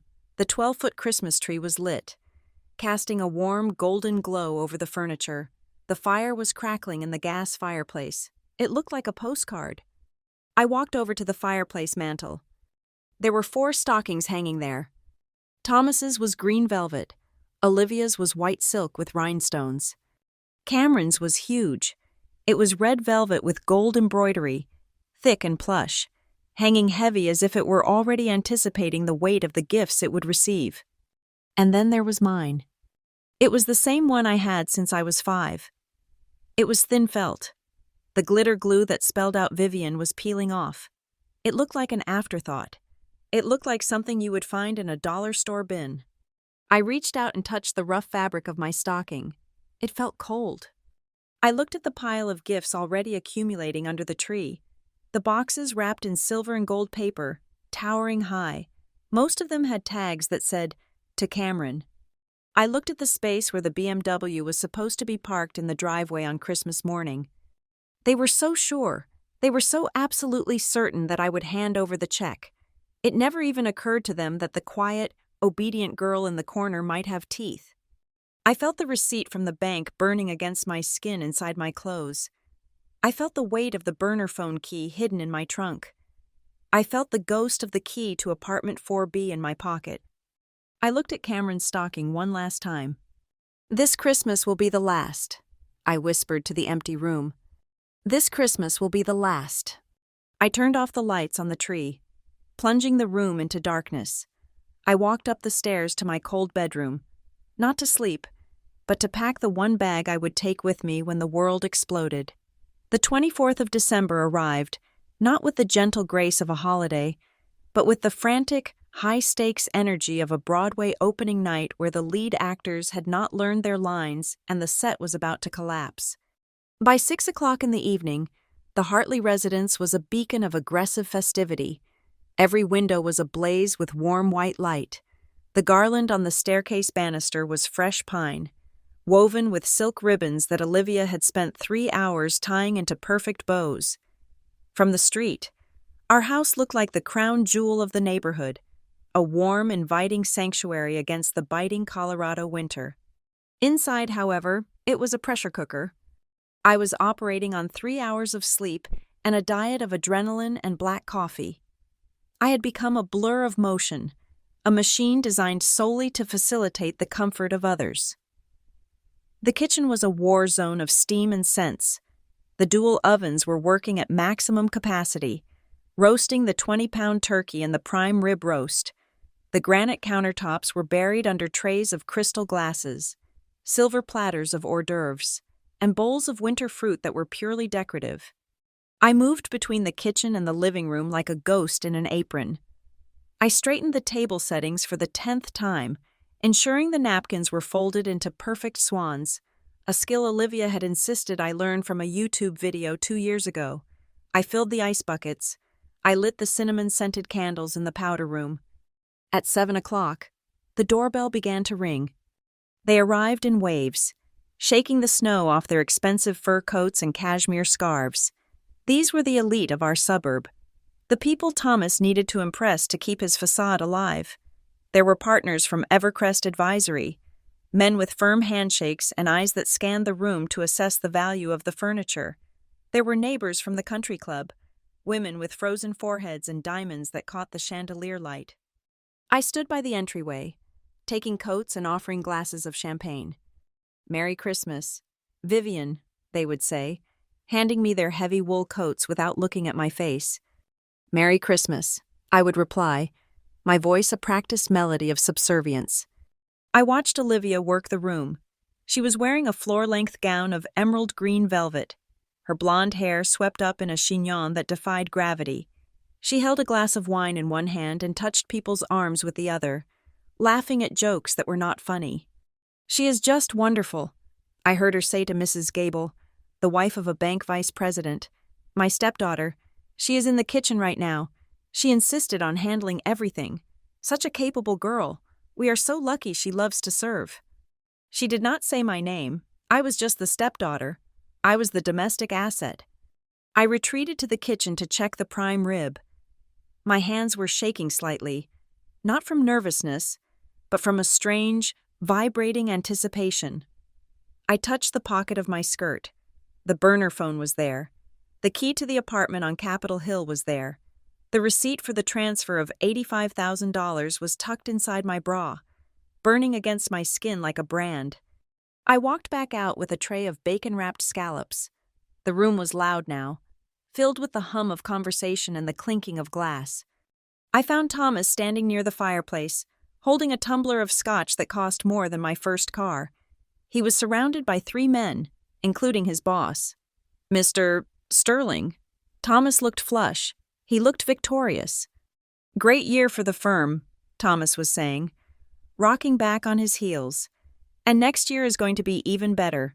We are making some strategic moves, diversifying the portfolio. Mr. Sterling nodded. Good to hear. Thomas, we heard rumors you were liquidating some assets? Thomas laughed, a loud booming sound that was a little too forceful. Liquidating? No, reallocating. Actually, we are expanding.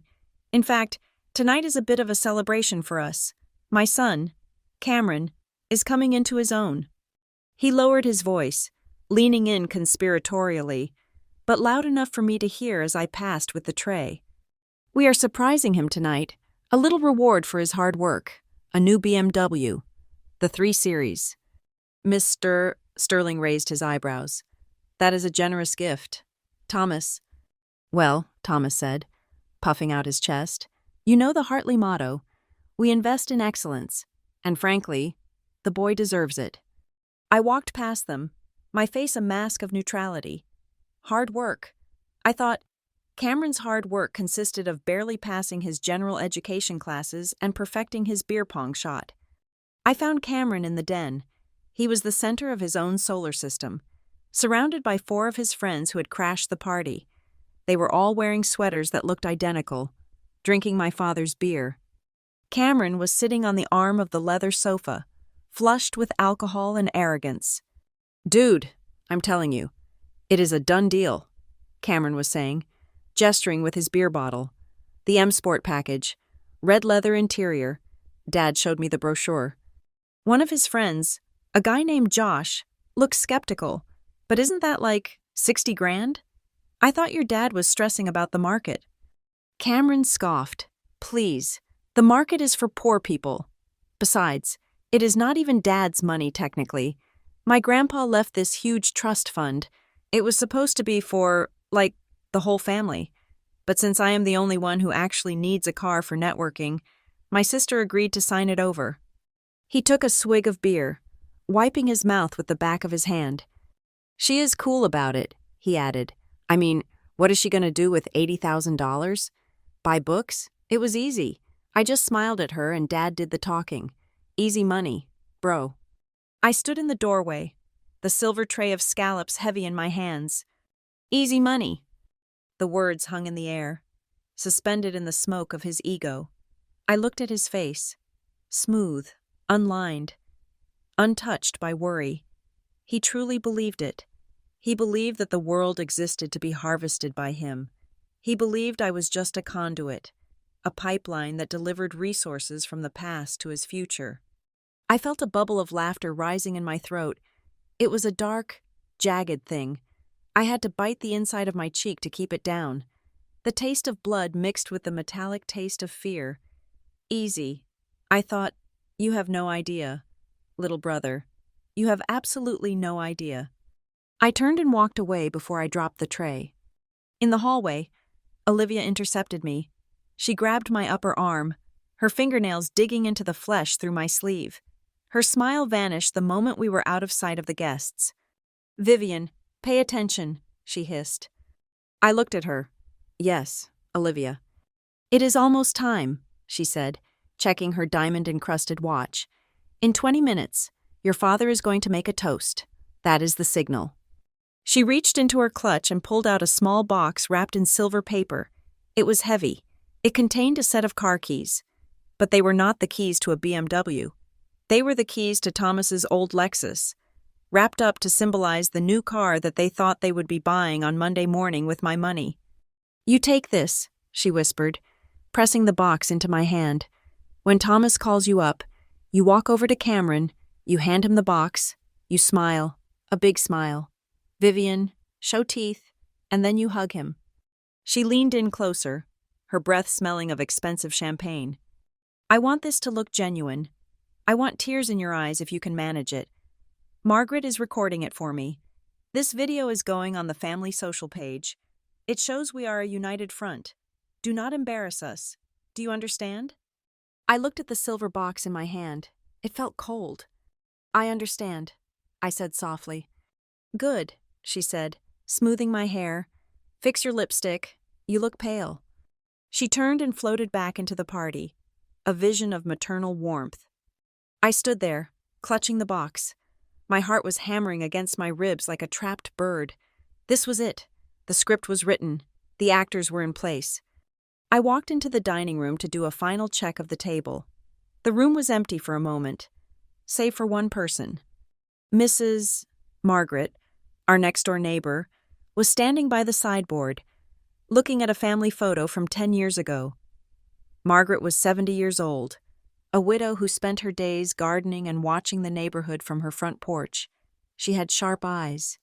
She turned as I entered. She looked at me, really looked at me, in a way the others did not. "Vivian," she said.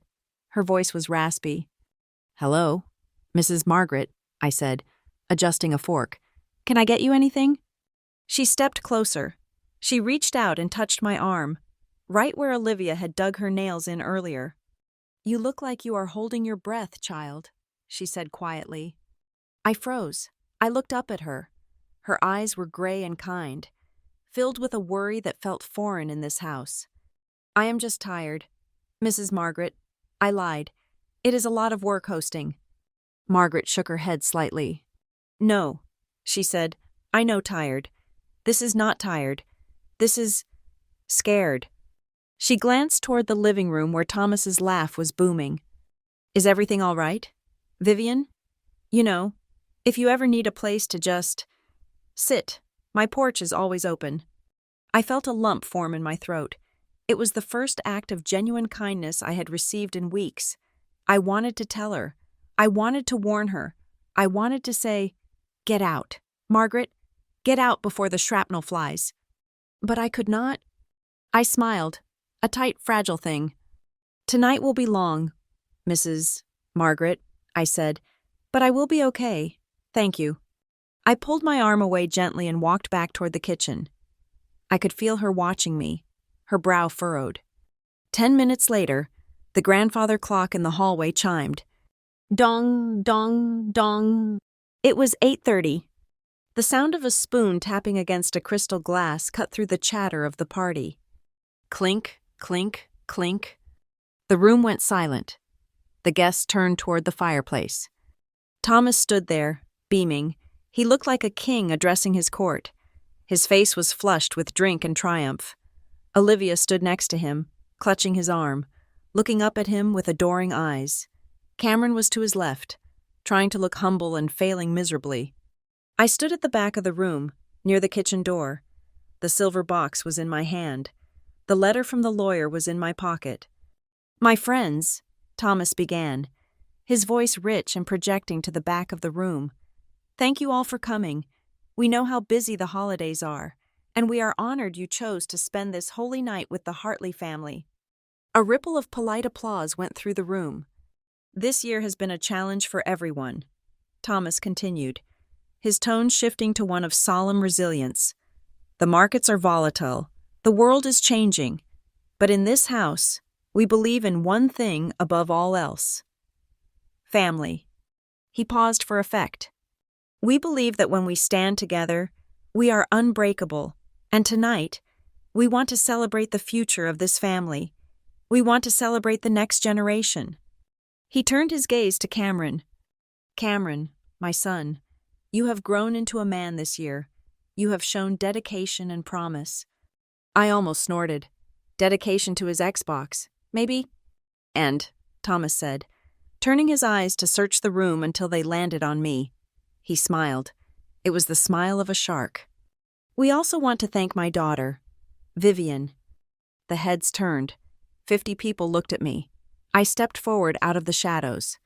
"Vivian has made a sacrifice to ensure her brother's success," Thomas announced.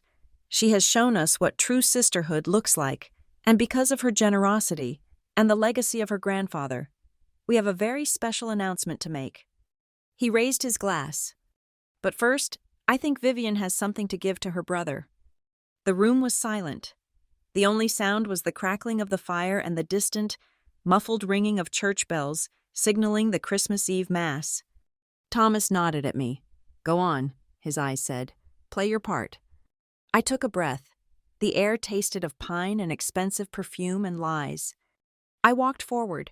The floorboards felt solid beneath my feet. I walked past Mrs. Margaret, who was watching me with her hand over her mouth. I walked past the partners from Evercrest. I walked into the center of the circle. I looked at Cameron. He was grinning, his hands in his pockets, waiting for his prize.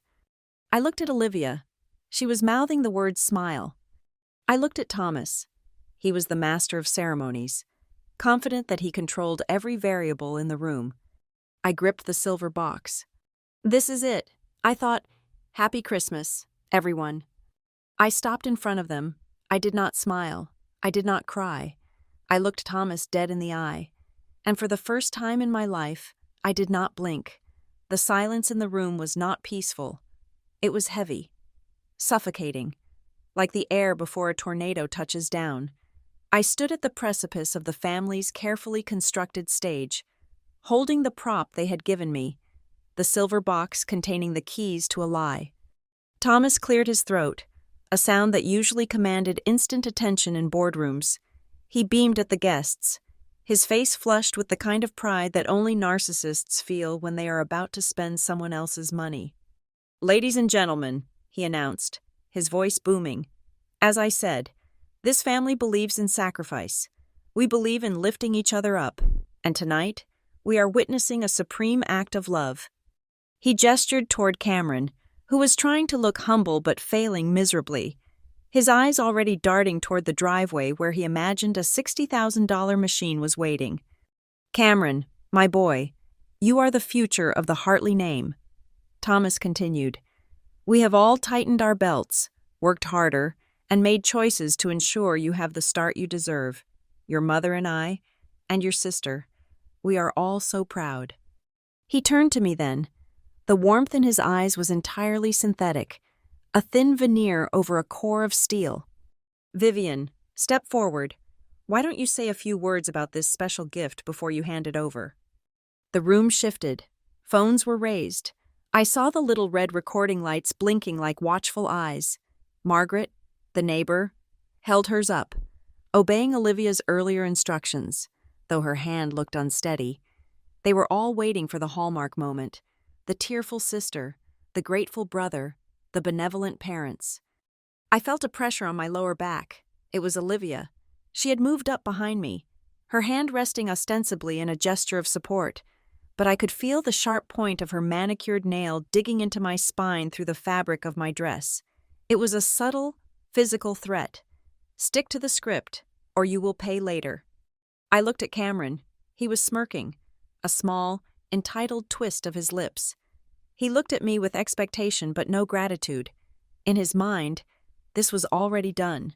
The money was his birthright. I was just the delivery system. I looked down at the silver box in my hand. It felt incredibly light. I took a breath. It was a shaky, shallow thing. The smell of pine needles and expensive perfume was nauseating. I stepped away from Olivia's touch. The nail lost contact with my back. I did not open the box. Instead, I reached into the deep pocket of my skirt with my other hand. My fingers brushed against the cool, crisp paper of the envelope from Halloway & Associates. I pulled it out. It was not a key. It was a folded document. I looked at Thomas. His smile faltered for a fraction of a second, a flicker of confusion crossing his face before he smoothed it over. Vivian? He prompted, his voice tight. The keys? I looked at the camera lenses pointed at me. I looked at the faces of the neighbors, the colleagues, the people who thought they knew us. There are no keys, I said. My voice was not loud, but in the dead silence of the room, it carried to every corner. Cameron's smirk dropped. Olivia took a sharp step forward, her smile freezing into a rictus of panic. What? Cameron asked, his voice cracking slightly. I unfolded the paper. My hands were trembling, but my voice found a strange, cold anchor. This is not a key, I said, holding the document up so everyone could see the legal seal. This is a copy of the trust fund terms left to me by our grandfather, Arthur. I turned to address the room, ignoring the sudden darkening of my father's face. My grandfather left $85,000 specifically for my education and my housing. I said, the words coming out faster now, fueled by a lifetime of being silenced. He did not leave it for a luxury car. He did not leave it to buy a BMW for a 22-year-old man who refuses to get a job. The silence that followed was absolute. It was the kind of silence where you could hear a heartbreak or a reputation shatter. Then, a low murmur started. I saw Mrs. Gable lower her phone. I saw Mr. Sterling, my father's boss, exchange a confused look with his wife. They sensed the shift. This was not a heartwarming viral video.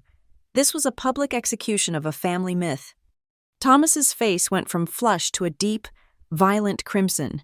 The veins in his neck bulged against his collar. He stepped toward me, his jovial host persona evaporating instantly. "Vivian," he growled, his voice low and dangerous. "Put that away. You are drunk. Do not embarrass us." He tried to laugh, turning to the guests. She is overwhelmed. It is a joke, a sibling prank." "It is not a joke." "Father," I said, stepping back so he could not grab the paper. I looked him in the eye. "The money is gone," I said. "I moved it to a secure account this morning. You cannot touch it.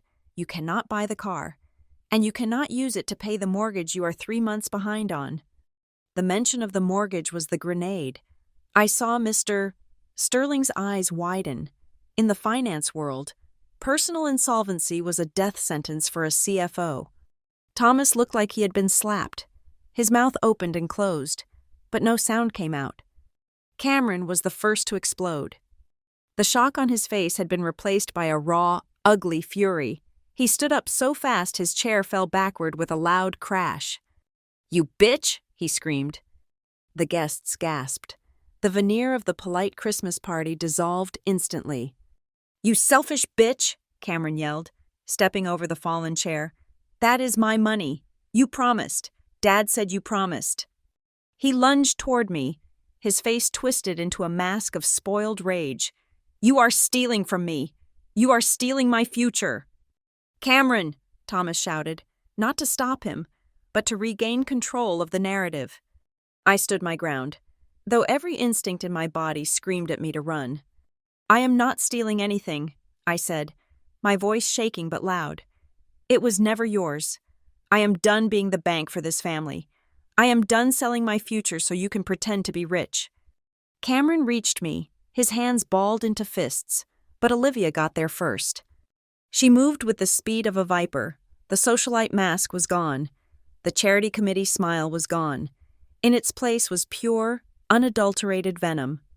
She stepped between me and the guests, trying to shield the view, but it was too late. "You ungrateful little brat," she hissed. And then she slapped me. It was not a theatrical slap. It was a vicious, open-handed strike that connected with my cheekbone with a sickening crack. The force of it knocked my head to the side. The room spun. My ear rang. I stumbled back, dropping the silver box. It hit the floor, bouncing open to reveal the keys to the old Lexus, mocking everyone with their dull plastic casing. Olivia grabbed my shoulders, her fingers digging in like claws. She leaned into my face, her voice a terrifying whisper that sprayed spittle onto my cheek. "You are ruining everything," she seethed. "You are destroying this family. You are ruining my Christmas. Fix this. Fix this right now, or so help me God." I looked at her. My cheek burned with a fire that felt like it was consuming my whole face. I tasted blood in my mouth. But instead of crying, I felt a strange, cold clarity. "No," I said. I pushed her away. It was not a violent shove, just a firm rejection. "I am not ruining your Christmas. Olivia," I said, "I am just refusing to pay for it." That was the breaking point for Thomas. He saw his boss watching. He saw the neighbors whispering. He saw the house of cards collapsing, and he knew, with terrifying certainty, that I was the wind. He lost it. He crossed the distance between us in 2 strides. He did not look like my father anymore. He looked like a stranger, a monster made of ego and desperation.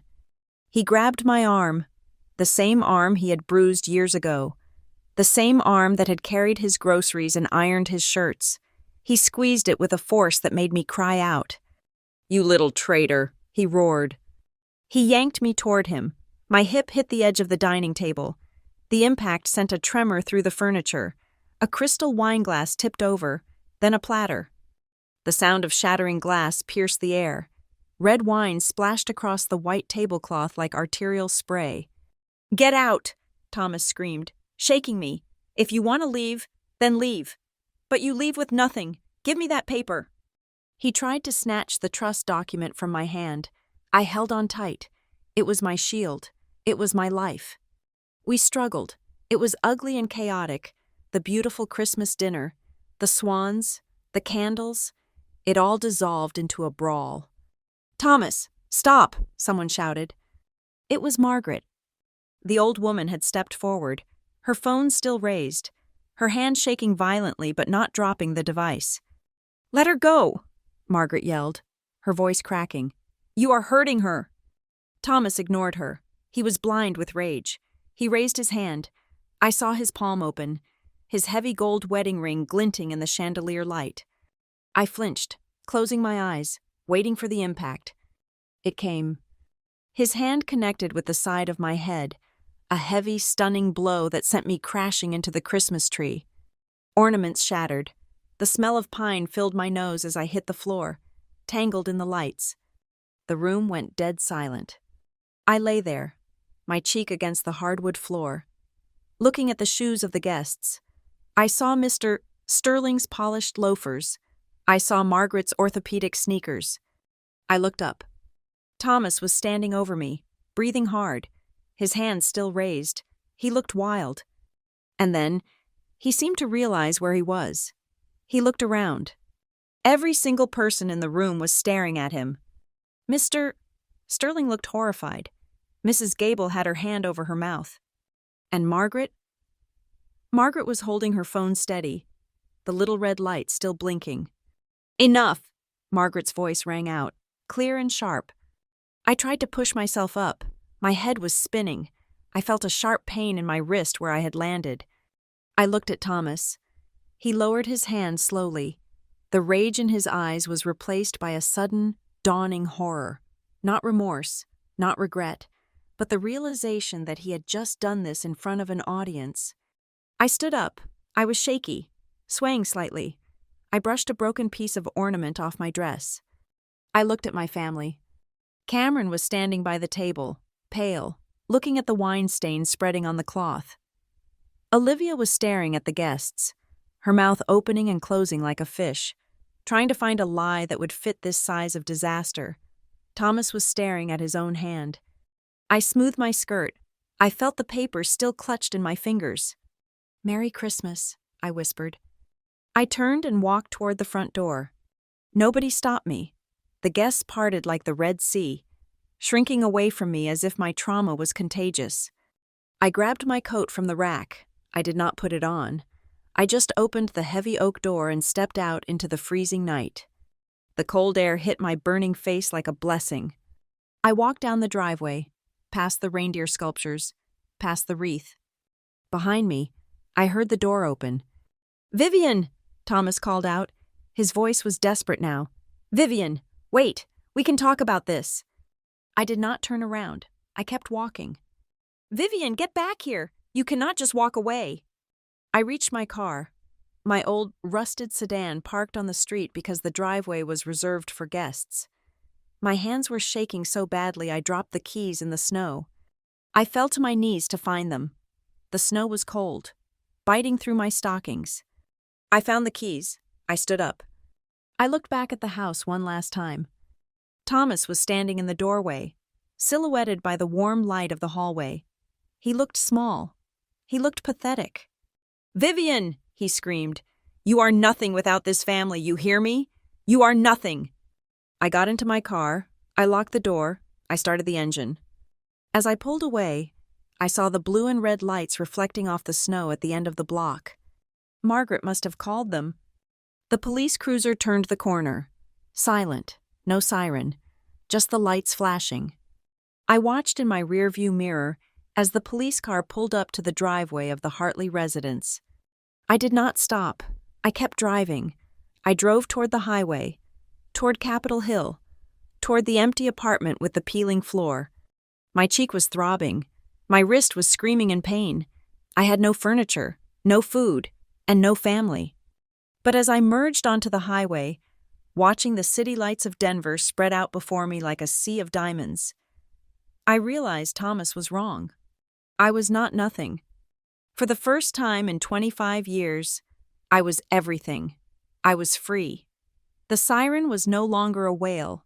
It was a rhythmic, pounding headache that synced perfectly with the throbbing in my wrist. "Ma'am?" The paramedic's voice cut through the haze again.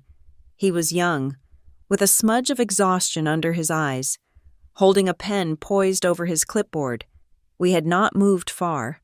My attempt to drive away had lasted exactly 3 blocks before the black edges of my vision closed in and I had to pull over, my head spinning from the blow Thomas had dealt me. The police cruiser I had seen earlier had found me there, slumped over the steering wheel of my rusted sedan. Freezing and disoriented, they had transferred me here, into this box of light and antiseptic. He repeated the question, his voice gentle but insistent.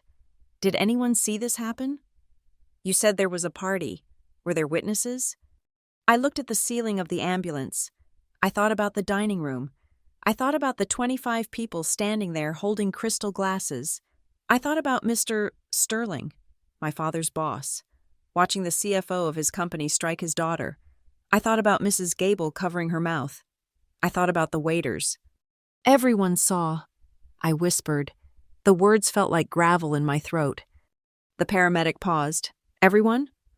"The whole table," I said, closing my eyes. They all saw him grab me. They saw her slap me. They saw him knock me into the tree. "And nobody intervened?" I laughed, but it came out as a sob. "One person," I said, "a 70-year-old widow named Margaret. She was the only one. The rest of them, they just watched. They were worried about the wine staining the rug." The ambulance turned a corner, and the motion sent a fresh spike of nausea through me. I focused on breathing. In, out. I was safe. I was out of the house.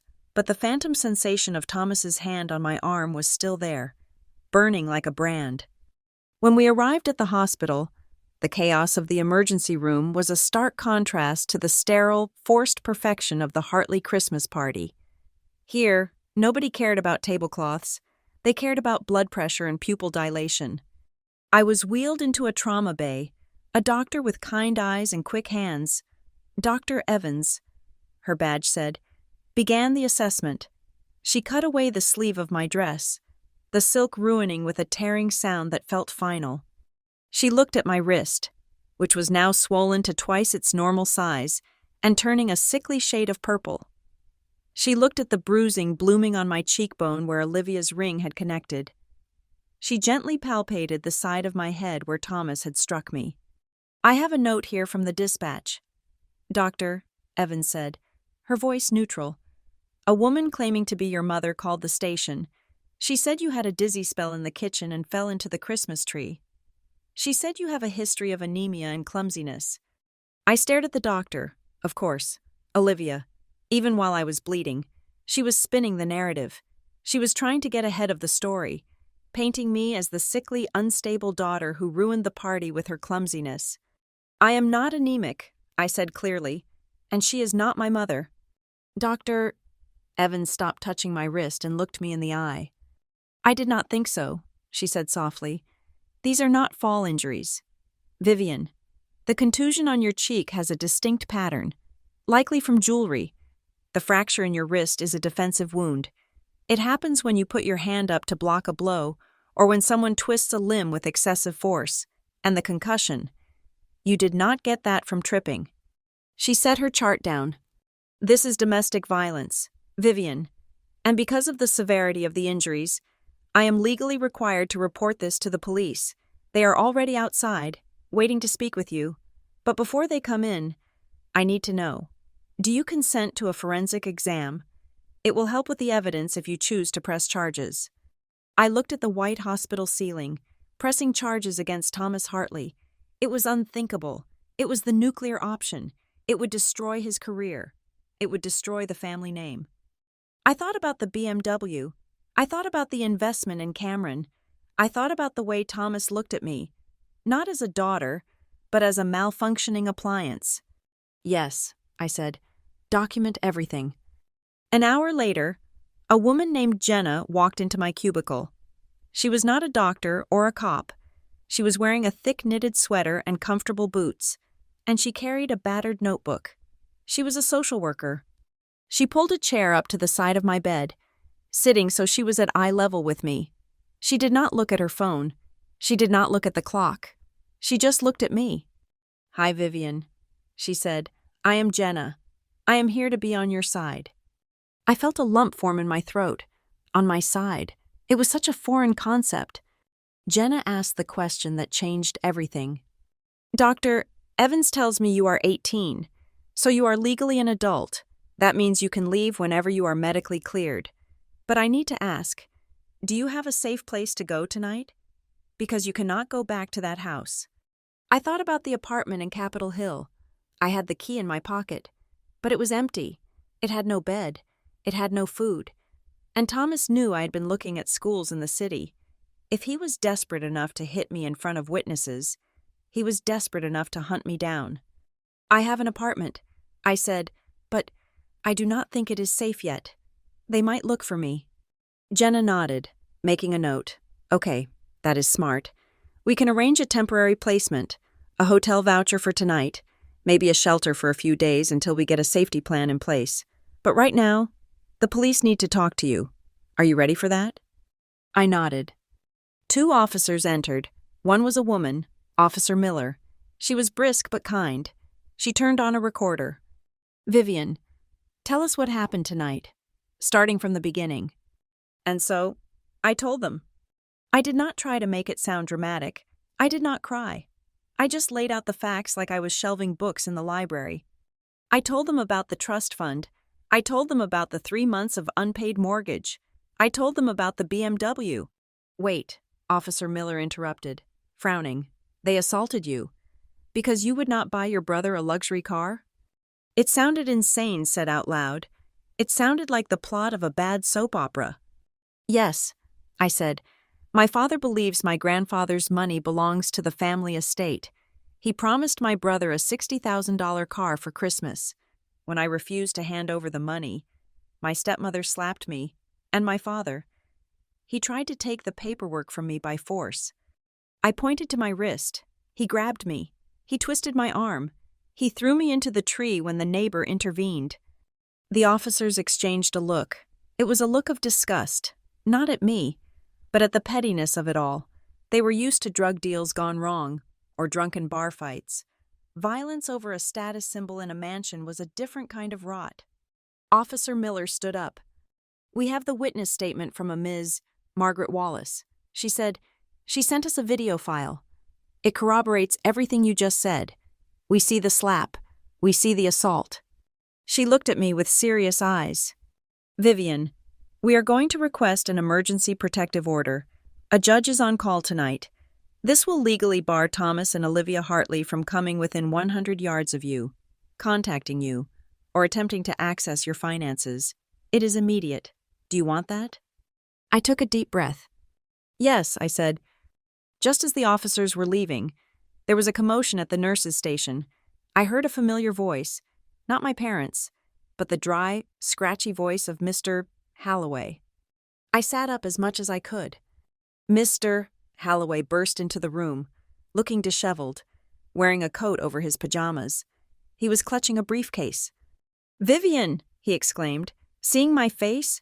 "Good Lord, Margaret called me. She had my number from when your grandfather passed."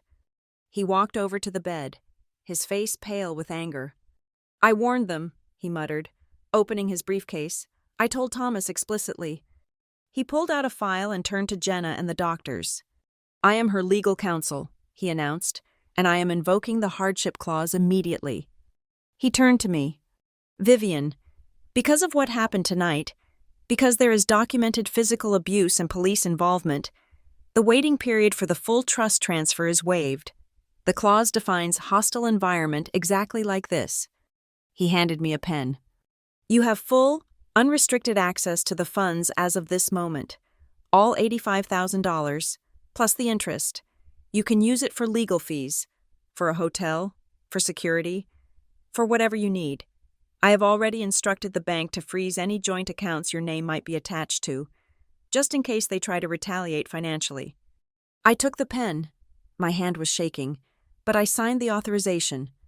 Just then, the phone Jenna had placed on the bedside table, my burner phone, buzzed. I had given the number to the hospital, but somehow, no, it wasn't the burner, it was my old phone, the one still in my coat pocket, the one Thomas paid for. I pulled it out. The screen lit up. Incoming call. Olivia. I stared at the name. "Don't answer it," Jenna said softly. I let it go to voicemail. A moment later, the notification popped up.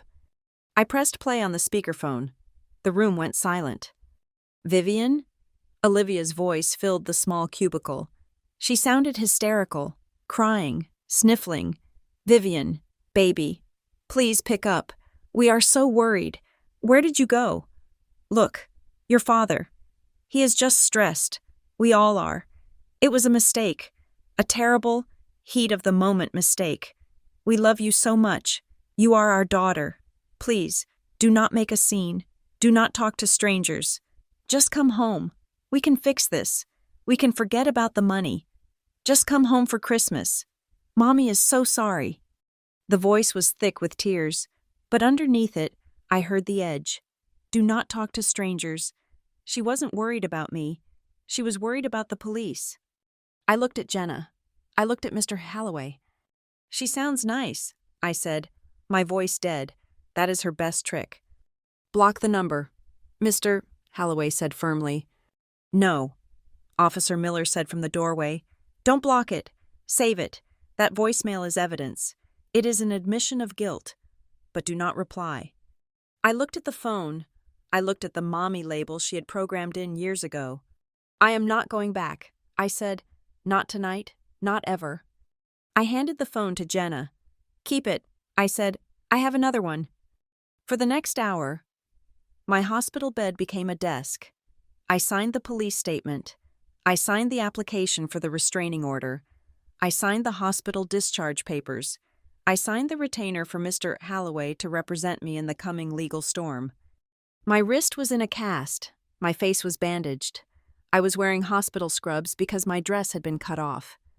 But as I signed the final document, a receipt for a hotel room downtown that the Hospital Crisis Fund and Mr. Halloway had arranged, I looked at my signature. Vivian Marie Hartley. For years, that name had been a footnote. It had been a line item in Thomas's expense report. It had been a whispered apology in the kitchen. Now, it was black ink on white paper. It was a legal entity. It was a force that had summoned police officers, lawyers, and judges on Christmas Eve. I looked at Mr. Halloway. "Is it over?" I asked.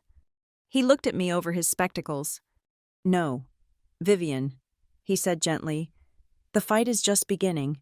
They will not let go easily. But the part where you are a victim, that part is over. Now, you are the plaintiff." Jenna helped me into a wheelchair. "Let's get you to the hotel," she said. "It has a doorman and 24-hour security. You can sleep." I nodded. As they wheeled me out of the trauma bay, past the festive tinsel taped to the nurse's station, I felt a strange lightness. My arm throbbed. My head ached. But the heavy, suffocating blanket of the Hartley family expectation was gone. I was broken. Yes, but I was own kind of broken.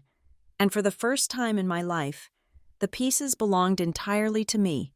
The morning of the hearing, 3 days after Christmas, the sky over Denver was a slate of unrelenting gray. The courthouse was a fortress of limestone and granite, a place designed to strip away pretense and leave only the raw facts of the law. I arrived early, flanked by Mr. Halloway and Jenna, the social worker who had not left my side since the emergency room. My wrist was still in a cast, a stark white punctuation mark against the dark wool coat I had bought from a thrift store the day before. Thomas and Olivia arrived 10 minutes later. They looked immaculate.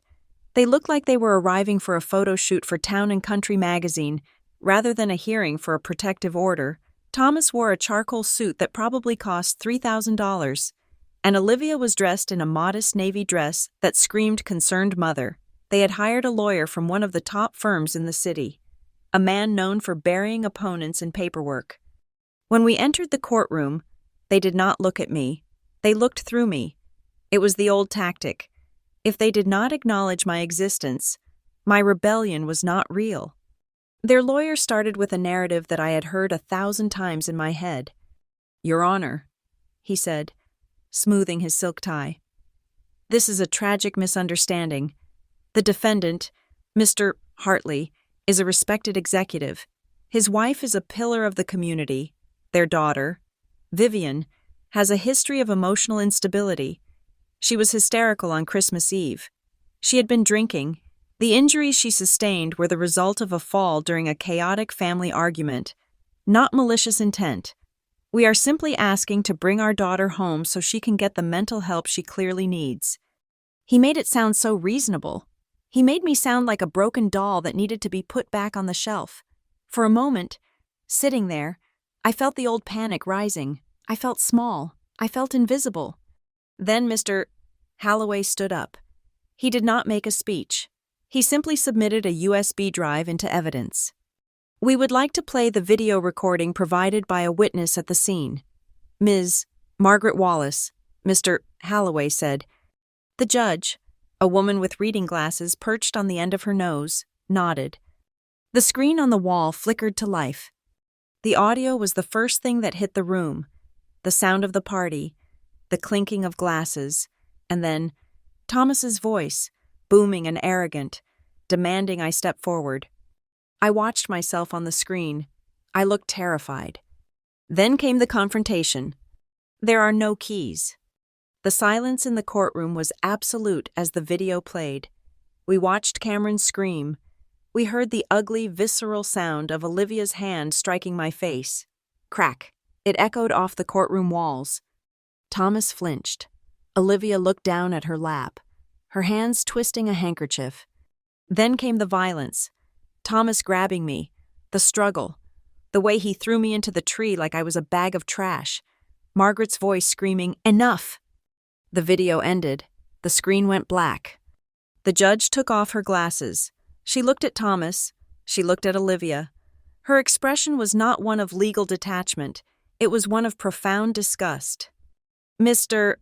Hartley," the judge said, her voice icy, "I do not see a hysterical daughter falling down. I see a grown man assaulting a young woman because he lost control of a bank account." She signed the papers in front of her with a sharp, scratching sound. "Order granted. Full no contact. 100 yards. If you text her, call her, or have a third party contact her, you will be arrested. If you go near her apartment, you will be arrested. If you attempt to access her financial assets, you will be arrested. Do I make myself clear?" Thomas nodded stiffly. He looked smaller now. The suit suddenly looked like a costume. As we walked out of the courtroom, I saw Cameron sitting on a bench in the hallway. He had not been allowed inside. He looked up as his parents emerged, expecting a victory lap, when he saw their faces, pale, defeated, terrified. His jaw dropped. I walked past him. I did not stop. I did not look back. The legal victory was the first domino. The rest fell with the brutal, mathematical precision of karma. The suburbs of Denver are a small town disguised as a city. Gossip travels faster than light, and it travels on the frequency of moral superiority. Margaret's video had not just gone to the police. She had shared it with a few concerned neighbors, who shared it with others. Within 48 hours, the narrative of the Hartley family had shifted from envy of the neighborhood to pariahs. The story was too juicy not to spread. Did you hear? Thomas Hartley beat his daughter because she would not buy his son a BMW. It was the pettiness that destroyed them. If it had been a tragic accident, people might have sympathized. But violence over a luxury car? That was tacky. That was low class. And in their world, being low class was a sin worse than murder. The first blow to their infrastructure came from Evercrest Advisory, a local financial blog, the Denver Ledger, ran a blind item about a C-suite executive at a top consulting firm facing domestic violence charges involving financial coercion of a dependent. It did not name Thomas, but everyone in the industry knew who it was. The description of the lavish Christmas party and the botched car gift was too specific. Evercrest could not afford the liability. They opened an internal investigation. They found the second mortgage application Thomas had tried to hide. They found the borrowing against the 401k. They realized their CFO was personally insolvent and legally volatile. 2 weeks after the hearing, Thomas was placed on administrative leave. A week after that, he was asked to resign to spend time with his family. It was the corporate code for "get out before we fire you publicly." Olivia's fall was less financial, but equally devastating. She lived for her social standing. She lived for the charity luncheons and the PTA galas. 3 days after the court order, she arrived at the monthly meeting for the Children's Hospital Charity Ball Committee. She was the chairwoman. When she walked into the room, the conversation stopped dead. The vice chair, a woman named Beverly who had been Olivia's best friend for 10 years, stood up. "Olivia," Beverly said, her voice cool and loud enough for everyone to hear. "We think it would be best if you step down. We cannot have this kind of distraction associated with the children." Olivia tried to laugh it off. "Beverly, do not be silly. It is just a family spat." "It is a restraining order, Olivia," Beverly said, "and honestly, it is embarrassing." Olivia left the room in tears. Her phone stopped ringing. The invitations to winter galas stopped coming. The women who had drunk her wine and eaten her food suddenly had very full calendars. She was left alone in the big house with a husband who was drinking his severance package and a son who was blaming everyone but himself. And Cameron. Cameron's downfall was the most public of all. He was a creature of the internet, and the internet ate him alive. The video of his tantrum, him screaming, "You bitch, that is my money," leaked. I never asked who did it. Maybe it was a neighbor's kid. Maybe it was one of the friends he had invited to the party who realized Cameron was not the golden boy he pretended to be. It went viral on a local campus forum, but what really sealed his fate were the screenshots. Someone in his group chat, probably Josh, the skeptical friend from the party, leaked their text history. There were messages from Cameron dated 2 weeks before Christmas. "Yeah, getting the M-Sport. Dad is making my sister sign over her trust fund. She is such a doormat. It is basically my money anyway." The contrast between his arrogant texts and his screaming face in the video was viral gold. Cameron had a tentative offer for a sports scholarship at a mid-tier university for the coming fall. It was not based on his grades, which were average, but on his family's donations and his potential. When the admissions office saw the video and the texts, the offer was rescinded within 24 hours. The letter cited a violation of the Student Code of Conduct and Character Standards. He was 22, unemployed, uneducated, and publicly branded as a spoiled brat who tried to rob his sister. His friends stopped answering his texts. The BMW dream was not just dead, it was the tombstone of his reputation. While their world was shrinking, mine was expanding. I used the first disbursement from the trust to rent the studio apartment in Capitol Hill. It was small. The radiator clanked in the middle of the night, and the view was of a brick alleyway. But it was mine. I went to IKEA and bought a bed frame for $100. I bought a desk. I bought a lamp with a warm yellow bulb. I enrolled in the spring semester at the University of Colorado, Denver. I declared a double major in finance and pre-law. I sat in the front row of my Introduction to Economics class, taking notes with a ferocity that scared the freshmen. I was not just learning for a degree. I was learning the language of my enemy. I wanted to understand exactly how money worked, how trusts worked, how abusers used finances to trap their victims. I wanted to be the lawyer Mr. Holloway was. I wanted to be the person who handed the next Vivian the keys to her freedom. I also started therapy. It was hard. The first few sessions, I just sat there and shook. I felt guilty. I felt like I had destroyed my family. It was my therapist, a woman named Dr. Chen.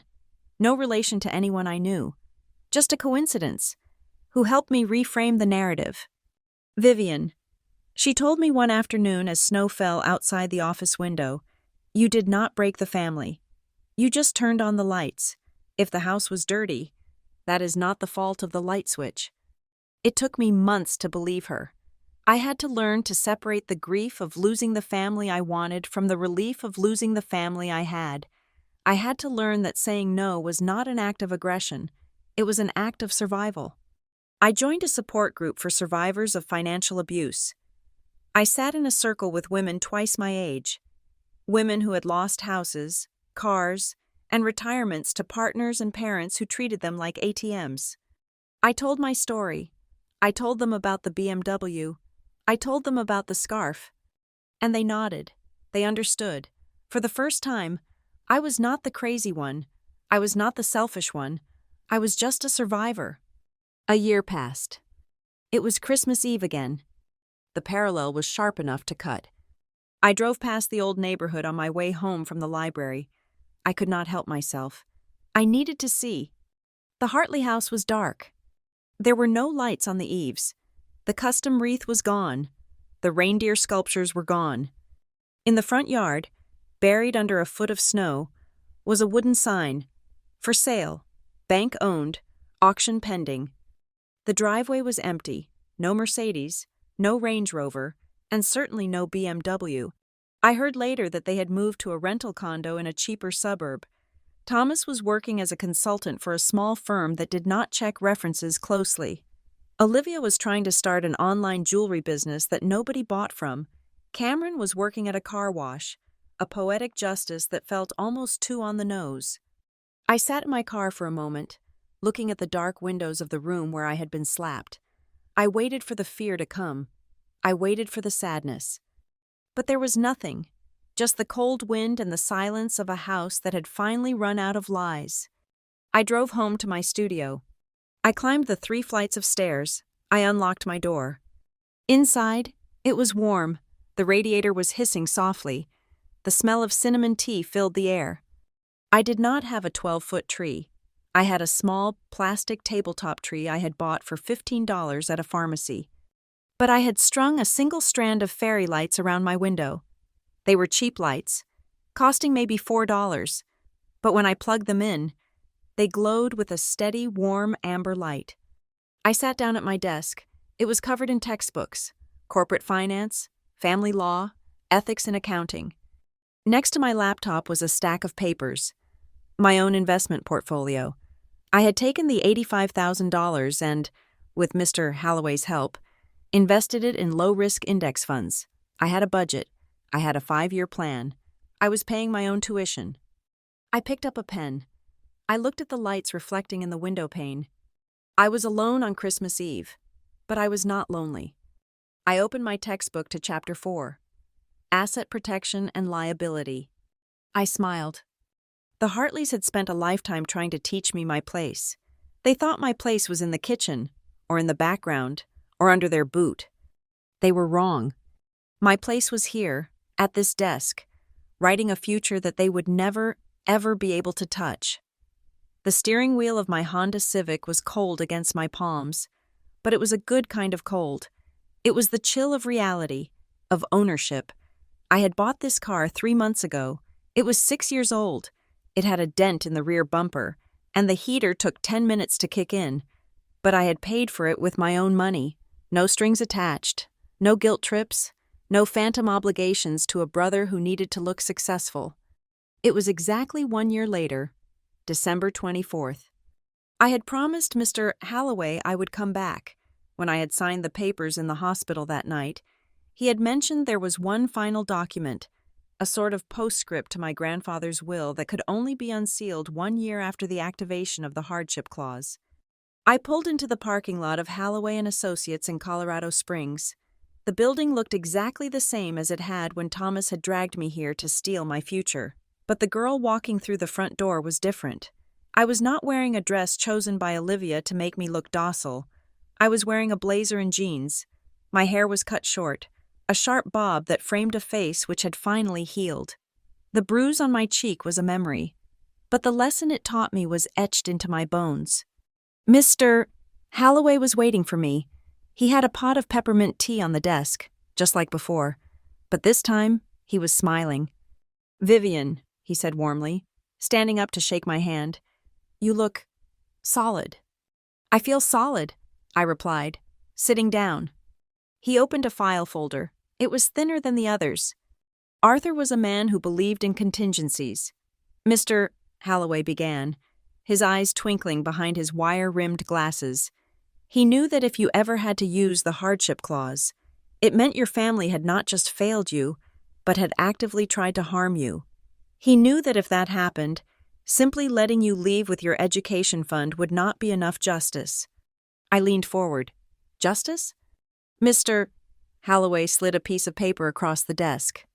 "Your grandfather set up a secondary bequest. It is what we call a penalty clause, or a bad actor provision.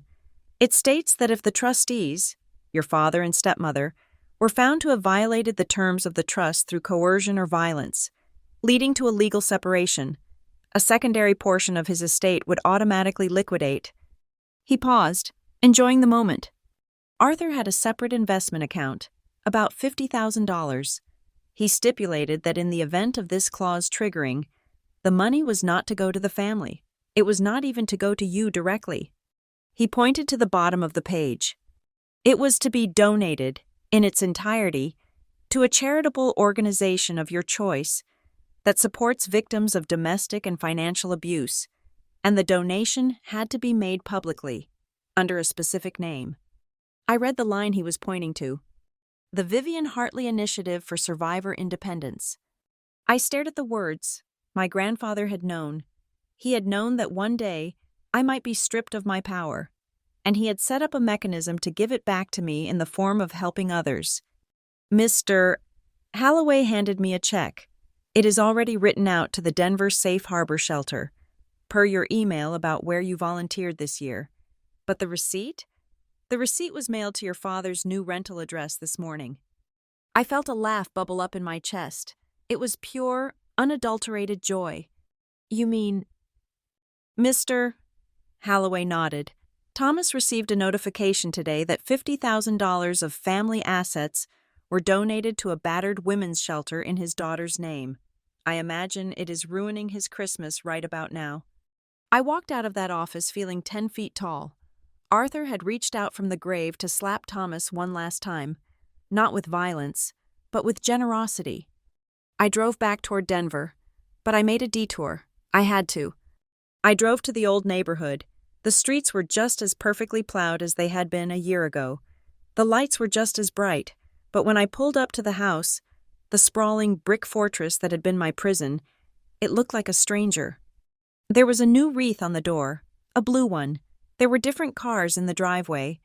A family I did not know was living there now, probably sitting down to their own Christmas Eve dinner.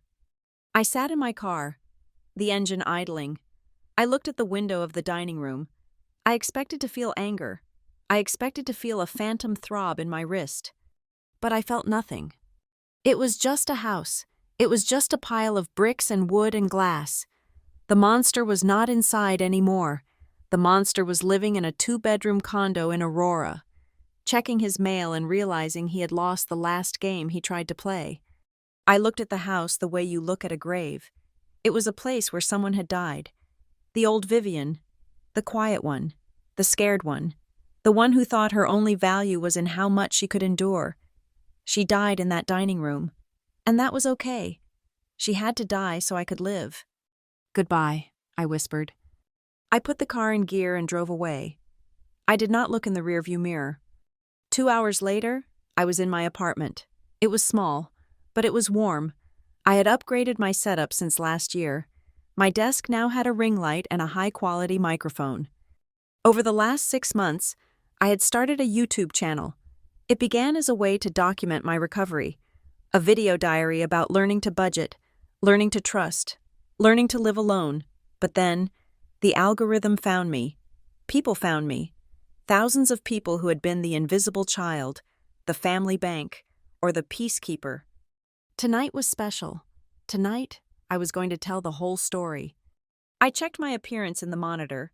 I was wearing a simple red sweater, not the expensive silk I used to wear to please Olivia, but a soft, chunky knit I had bought at Target because it felt like a hug. I hit the Go Live button. The viewer count ticked up. 200, 500, 2,000. I took a deep breath. "Hi, everyone," I said, looking directly into the lens. "Welcome back." I paused, gathering my thoughts. Exactly 365 days ago, I was lying in the back of an ambulance. The paramedic looked at my face, which was swelling from a diamond ring cut, and he asked me a question. He asked, "Who did this to you?" I leaned closer to the camera. I couldn't answer him then. I was too ashamed. I thought it was my fault. I thought I had failed. But tonight, I want to answer him. I let the silence hang for a moment. Sometimes, the person who hurts you is not a stranger in an alley. Sometimes, it is the person who taught you how to tie your shoes. Sometimes, it is the person everyone in the neighborhood thinks is perfect. I began to tell the story. I told them about the BMW. I told them about the years of being an ATM. I told them about the Christmas dinner. I did not cry. My voice was steady. It was the voice of a witness, not a victim. I described the moment Thomas demanded the keys. I described the feeling of the paper in my pocket. "There is a moment," I said, my voice firm, "where you have to decide what hurts more, the silence or the explosion. For 20 years, I chose the silence. I let them chip away at me because I was afraid of the noise of falling apart. But that night, standing in front of the people who were supposed to love me, I realized something. I looked straight into the lens, imagining I was looking into the eyes of every eldest daughter watching. I realized that no is a complete sentence. I realized that my future was not a piece of property they could mortgage to pay for their mistakes. I took a sip of water. The comments were scrolling so fast I could barely read them. "I am crying. This is my story too. You are so brave." But then, one comment caught my eye. It stayed at the bottom of the screen for a second too long. User: Olivia A. Real comment: "Vivian, please, we miss you. It was just stress. Your father is sorry. I am sorry. We were under so much pressure. You don't have to do this publicly. Call us. We are still your family." My heart skipped a single beat. Just one. Then, it returned to its steady, calm rhythm. I saw the username. I knew it was her. I could hear her voice in the text. The wheedling, the victimhood, the deflection. It was just stress, as if stress justifies breaking your daughter's wrist. I did not ban her. I did not delete the comment. I looked at the camera. "I see a comment here from someone asking about forgiveness." I said, "Someone's saying that pressure makes people do things they don't mean." I leaned back in my chair. I want to be clear about something. An apology that comes after you have lost control is not an apology. It is damage control. And an apology that blames the circumstances instead of the behavior is just another form of manipulation. I did not say her name. I denied her that power. "You do not owe anyone your peace," I said, "not even the people who share your DNA. If you have to light yourself on fire to keep them warm, they do not love you. They are just using you for fuel." I saw the Olivia H. Real user disconnect from the stream. I felt a massive weight lift off my shoulders. It was the final cord being cut. I wrapped up the story. "If you are the eldest daughter," I said, my voice softening, "if you are the one who fixes everything, if you are the one who is always told to be the bigger person, to sacrifice, to understand, I want you to hear me.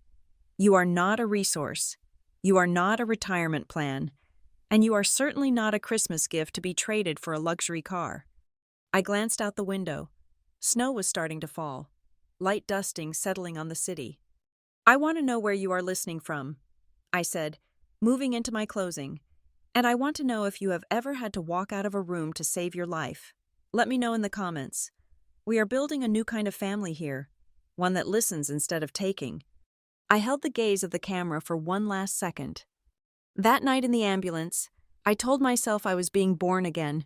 I thought I was dying, but I wasn't. I was just waking up, and I hope, If you are stuck at a table where you are starving while everyone else eats, you find the courage to flip the table and walk away. I reached for the mouse. Thank you for listening to my story. This has been Vivian Hartley. Signing off. I clicked end stream. The screen went black. The ring light hummed into silence. The room was quiet. I stood up and walked to the window. I pulled back the curtain. The streetlights of Capitol Hill were hazy through the snow. Down on the sidewalk, I saw people walking, couples holding hands, friends laughing. I touched the glass. It was cold. In the reflection, I saw the string of cheap amber lights I had hung up. They reflected in my eyes, making them look bright, like fire. I thought about Thomas, sitting in his rental, furious about the donation. I thought about Olivia, blocked and ignored. I thought about Cameron, realizing that the internet never forgets. They had tried to bury me. They had piled their debt and their expectations and their violence on top of me, thinking I would just stay there, a foundation for their vanity.